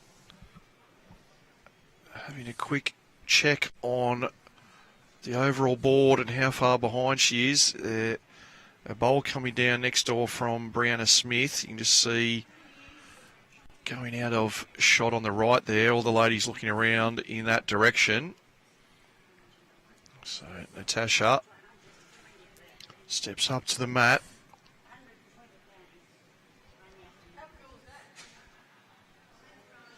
It's going to go big again. Yeah, looking to get the jack out of bounds. Well, I think it's just under the line. Is there a result? No, there's not. So we'll see Metro Southwest score again. There's another 2, I believe. And the last bowl has been played on the 21st end. Kate Matthews' bowl there, top of left-hand side of screen, is the last bowl on that end. So we won't be far away from having a result there.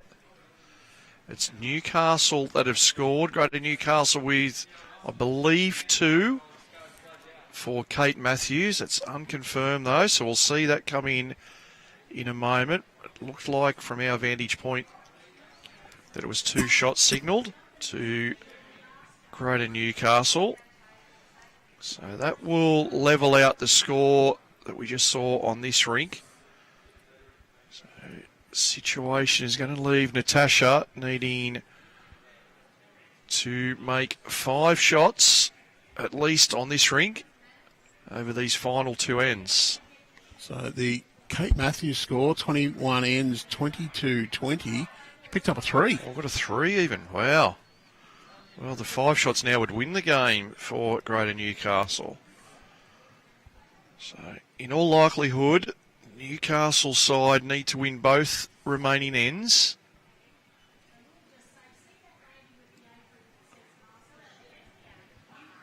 Janet off to a great start. Well, open up. If they don't win this end, they'll need at least 6.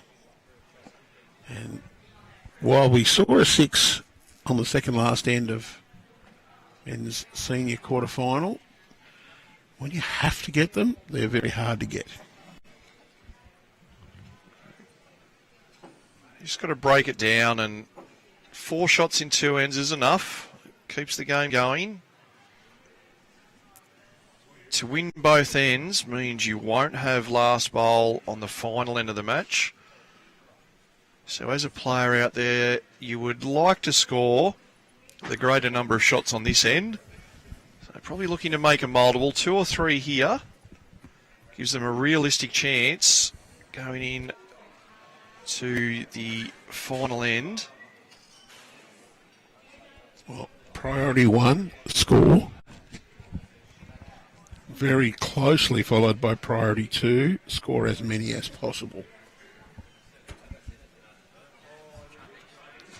As we mentioned earlier on in the game, Greater Newcastle side could not have a better person here at the helm to try and bring this home.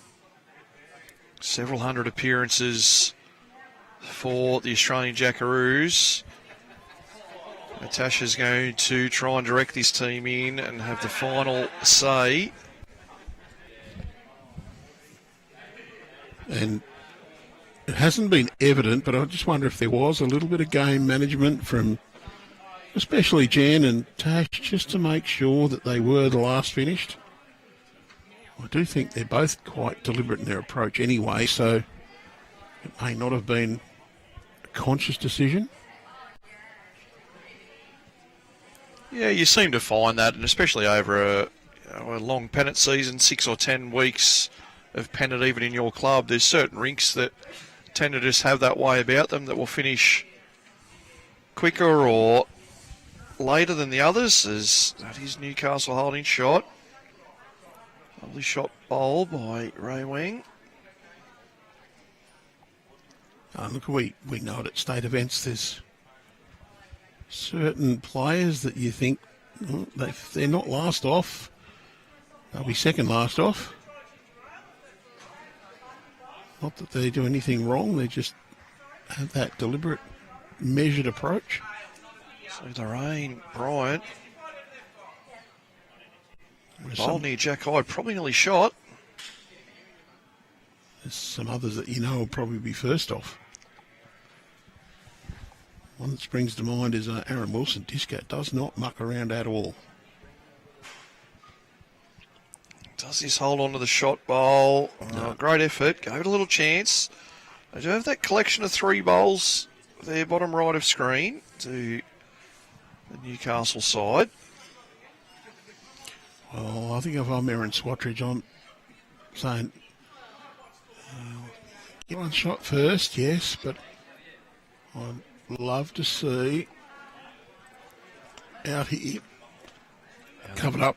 I think this first one, it's draw a shot or be wide. Don't be narrow. If you finish half a metre wide of centre line, not the worst result. At the moment, we just want to probably try and get another one in the area, was the call from Erin.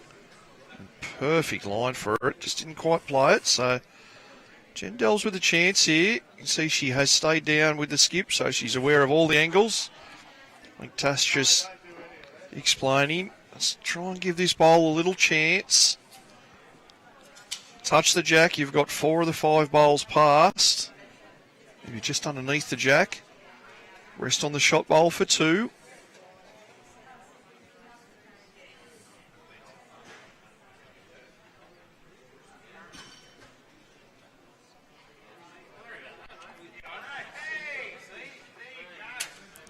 Needs really nice weight to get back from there with her bowl.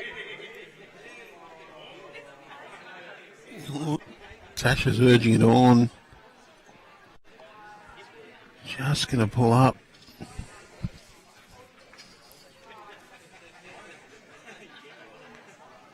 Another one in the area, and that's going to be off-putting to the Metro Southwest ladies on that backhand. 2 options here, Andrew, in my opinion. Either draw a really close one on the forehand as close as you can, or similar to what you pointed out earlier on, play the cover bowl on the backhand. Between those triangle of bowls in the bottom right of your screen, if you finish just past that, if you can manage to stop between those bowls and the ditch, that might also be useful for you. Yeah, anywhere in that marked yellow square would be beneficial for Metro Southwest, or get on the draw on the forehand and get another close bowl in there. So let's see. Actually, probably more there. Yeah, they've walked down and had the chat. Some discussion from the other players. You see Jessica Tell just come in front of camera there. Talking about best position to go, I'm sure they're all fully aware of the attacking capability of Natasha van Eldik. You probably don't want to finish anywhere in there. We've got a few extra spectators on the green as well. Come to have a look at the action.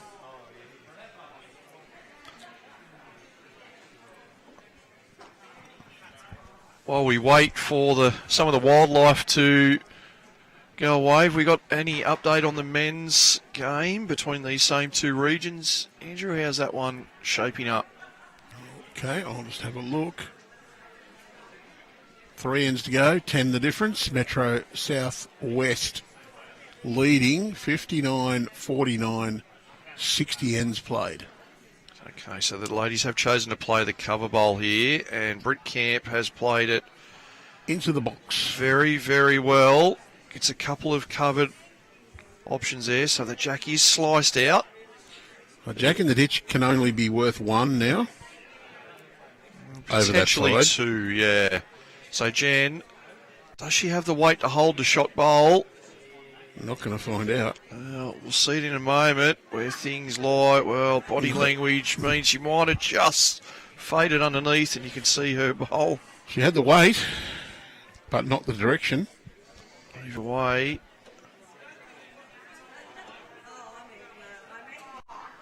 We'll forgive them for missing the part of the lecture about not standing in front of the camera on the bank. We might even see, potentially, Andrew, if it's worth foregoing the delivery shot. We might even be able to get another camera if these ladies don't. Well, there we go. That might have hurt us from here. They've moved out of the way. Oh, Britt's pretty good most of the time. Just having a quick discussion, and fair enough too. That was their possession of the rink. Just getting in and around and seeing all available angles. Still one shot. I wouldn't Metro mind seeing Southwest. a little one there just to cover that bowl out.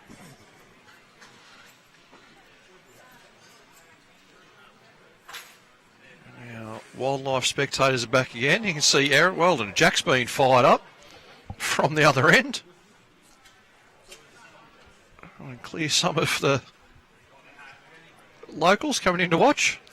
I think she's going to a forehand. Yep. Probably conscious, just trying to get another bowl in the area. The important thing here is... Just doesn't want to frame it. Just doesn't want to sit one bowl off centre, jack high.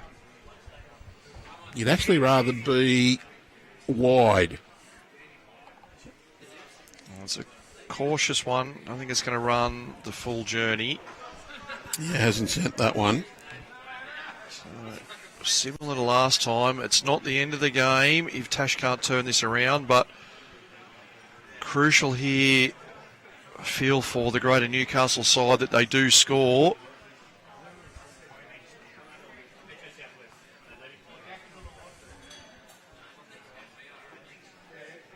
Natasha van Eldik, one down, just overweight forehand, needs good weight to bend back to the target. Just going to sail by. Gave it a chance. Can't blame her for ensuring she was up for that bowl. Needed to... No chance of getting shot if she didn't reach the head, so maybe just pushed it slightly further than she wanted. Well, from that indication, if Erin doesn't add another one in, Tasha's definitely going to try and convert. I'm guessing that Erin should stick to that forehand side, try and draw in between the rink number and the jack. A hard spot to get to, isn't it? But just try and draw a close bowl. Even if you pull up half a metre short. Finish in a good position. Perfect delivery. Really nice release point on a forehand. If she gets past her first... Does she pull up into where Andrew had mentioned? This is going to be the Pretty deepest much. bowl. And sits next to the black and pink bowl, Sharon McReynolds, as well. Tash just absolutely double checking who shot. From all angles, it does appear to be that bowl that's nearer to jack high. Must be very close. Jen just double checking. While we wait Natasha to deliver, we can let you know that there has been a concession in the men's game, and it is Metro Southwest that have recorded a victory against Greater Newcastle in our men's semi-final. Well, they'd kept the 10-shot lead, and with 62 ends to go, played, 1 end to go. So our men's final this afternoon, there might be some more movement in behind the rink as players make their way from other greens back in towards the clubhouse area. Metro Southwest will take on Metro Southeast in this afternoon's men's final. We will be bringing that one to you live. Tash very close to this target. What happens to this jack if she gets it? Well, just goes around. We'll just confirm that it is Metro Southwest that gets the 1, and that is locked in by our players. So 5 the difference. Will be tough for Greater Newcastle, but we certainly know with Natasha's firepower that she will take an opportunity to kill the jack. She won't mind how long it takes. There'll be no drawing for third shot. If she's holding 2 with the last bowl, she'll be all out attack here to try and score a big number. 1 end to play, and I always like it when our feature game is the last one to finish, because that means we've been able to give you the scores on all of our other matches. So Metro Northwest, just a reminder, have booked themselves a place in the final. They had a commanding win against Mid-North Coast in our other ladies semi-final this morning. They'll take on the winner of this match. And in the men's, it's 2 metropolitan regions with Southeast Metro to take on Metro Southwest in our final. And we will be covering one of those men's rinks for you this afternoon. Of course, as you can imagine, the starting time for our next game will be highly dependent on how long this last end takes to play, and if it is played multiple times for any jacks going out of bounds. So from when we do come off coverage, go and make yourself some lunch. We'll be back about 45 minutes after the last bowl is played here this afternoon, as we see Janet with a terrific opening bowl. That's not what you want to see, Andrew, if you're chasing a big score on the last end, your opposition drawing right up on top of the jack. Front Nilly hopper. In fact, it's probably better for Metro Southwest if it's not quite touching the jack, because the crack and egg doesn't have as much effect. Well, the thing you can see there early is that, see, the way that bowl is situated, hitting the bowl with a drive weight near the centre line, there's every chance that the jack stays inbounds. So I think for Newcastle, just be trying to turn that bowl away, change those angles. And for Metro Southwest, you absolutely don't want to touch your shot bowl. Those angles are right in your favour at the moment. Well, second shot, that's very good. Well, for Sharon McReynolds, I think she's got to try and reach just over the draw. Important to finish behind.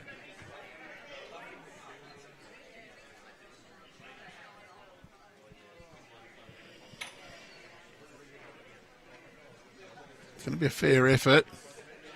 It is behind. It's run through a fair way, though.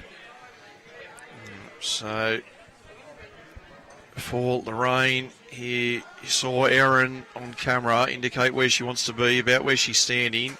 I think this is the opportunity to play 2 metres behind on the forehand side and then turn it over and be 2 metres behind on the backhand side.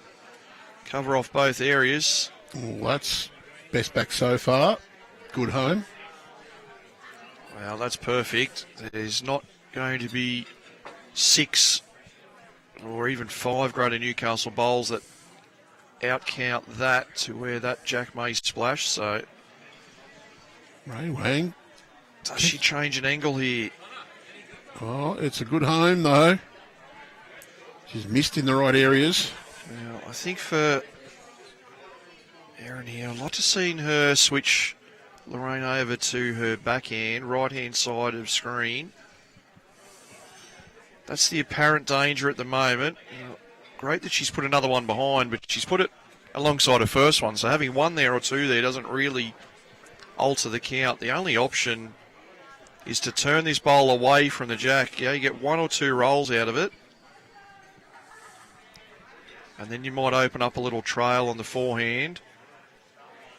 Or failing that, you change the angles so that the jack out of bounds is an option later on. Well, has she sent this? Has to be behind. It's not too far away. Any change of angle? Well, this helps. Yeah, she's played that well. See, big thumbs up there from her skip. Well, she's made shot. So I think for Metro Southwest, so they hold the 2 bowls directly to the right of the jack in second and third shot, and the 2 deepest bowls. So I think important for them not to bring in the shortest bowl on the green. That one's not going to outcount you at the moment. So you don't want to be bringing that one in as a potential counter.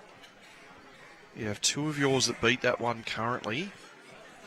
So Brittany's playing the backhand. I assume at the cover bowl, 1.5 metres behind on the wider side. Split the 2 Newcastle bowls sitting behind would be ideal. Now, this looks heavy unless it gets a sit. I just wonder for Metro Southwest whether they would have been better off just playing that hand down there. Try and get the trail before Newcastle do. They just tuck that jack even back to here. Yeah, I think it's just drawing a shot. Like, the only thing with that couple of metres of weight is they don't want to get a couple of rolls out of their own nearest bowl and run away and leave Newcastle potentially with first and third. I think that's all Jen's doing. Realistically, just trying to draw a shot.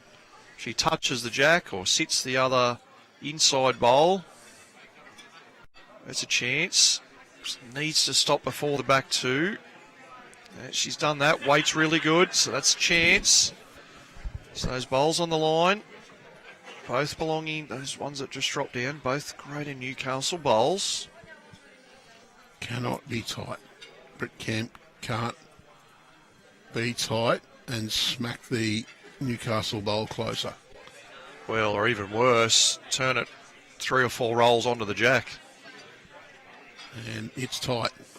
Not going to do the damage that we mentioned, so for Jen, just trying to play the same weight as her first. 0.5 metre to 1 metre past. A couple of rolls out of that. You can see Tasha's described it beautifully for us. Shot bowl down the line, the jack down the line. 0.5 metre makes 4. It looks just inside her first line. Is it the same weight? It's quick. Just a bit quicker. If it sits in front of these, it may still count later. Probably not quite. There is still a chance at the moment for Tash to make the 5 with her 2 bowls to count. Tash can come in and just noodle that jack to about there and then get another. Yeah, that's the option at the moment, so Erin recognises that. I think for her it's a 4-hand draw to be, well, even around that one, yeah. There's just got to be a conservative line on either hand. So you can see where Brittany's saying around that bowl to try and get to those 2 Newcastle bowls near the centre line. Yes, just in there. Either hand. Either hand, but it does need to be that high line. No benefit on either side in being a couple of bowls under line. Looks like she has committed to this backhand. The worst result is to turn that multicoloured bowl, the shortest one on the rink,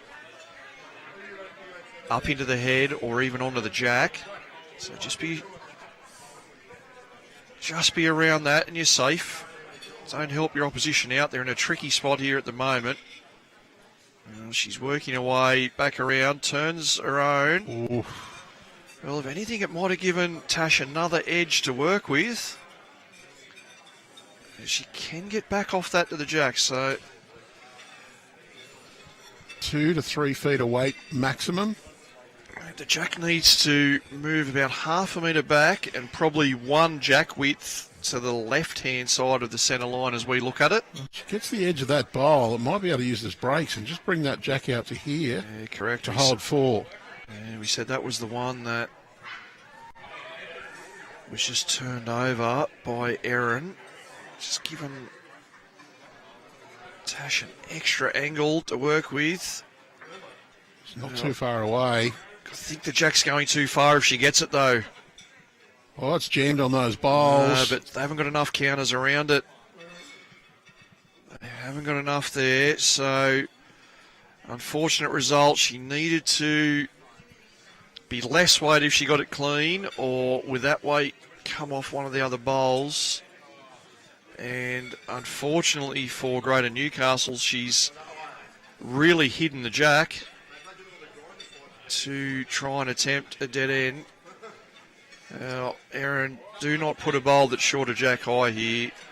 Well, you can't afford to create any angles. Britt can't just put a toes about there, and I don't think that's not too bad a call. Oh, no, I couldn't have one there. Let's leaving it 1 or 2 bowls short of jack to give Natasha an angle to kill it off. There's probably a better spot. Yeah, must pass jack high.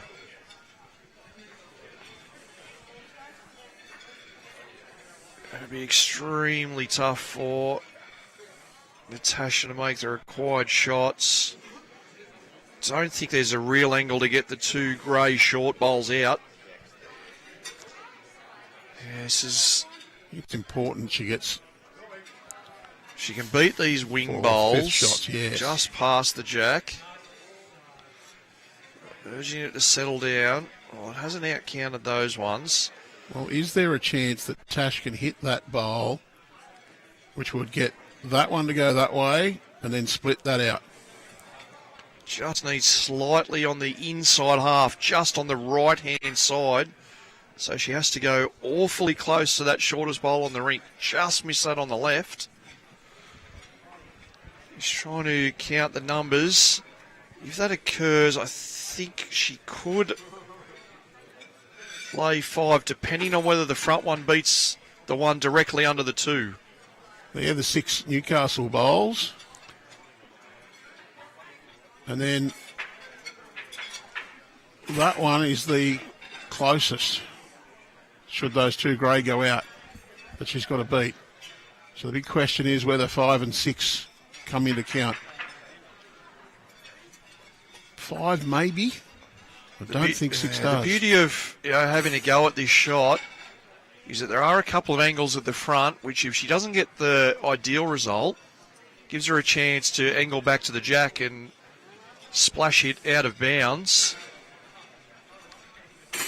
So Natasha van Eldik on the mat, backhand, quick at the 2 grey bowls at the front. Well, she's close to it, Andrew. And she's got them, but clears out the others on the side. Well, we're going to have a look. It's at least 3, but she's come off. Jen's charged up the green and then got the 2 realised. bowls out on the wing. She hit it absolutely perfect to angle those grey ones away. I think it's 3 or 4. You can see one going out. We know there's 2 directly behind the jack that are about to get moved.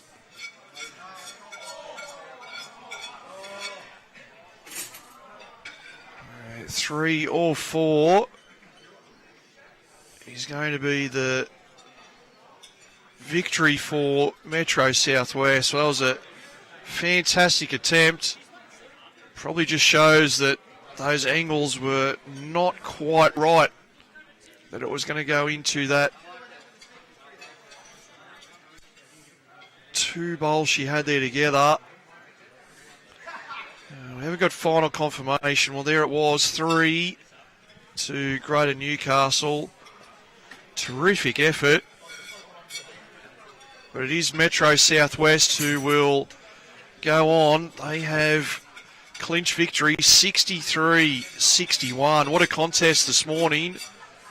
And they will take on Metro Northwest in this afternoon's final in what was a repeat of our final from last season at Cabramatta. Well, that score has gone in, 26-19, 63-61, Metro Southwest prevailing. So we should be back in about 40 minutes for the commencement of the final. We look forward to your company then. Thanks for joining us, Lee. But goodbye for now. The TAB Platinum Pennant is back for season 3. Let's roll.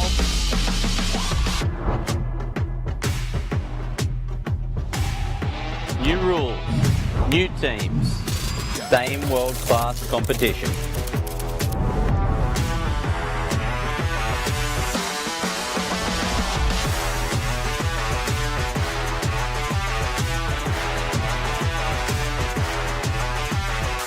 ...144 elite bowlers representing 12 of the best clubs in New South Wales.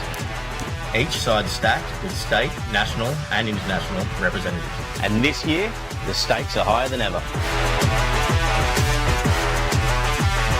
Starting next February, watch premier matches across 11 electrifying rounds. Plus this year, we head to Soldiers Point for Magic Round. Every team, one location, all on February 28th. A bowling masterclass you don't want to miss. After the regular season, all roads lead to Raymond Terrace for the TAB Platinum Pennant Finals. The stage is set for season 3 of the TAB Platinum Pennant, and we're ready to put on a show.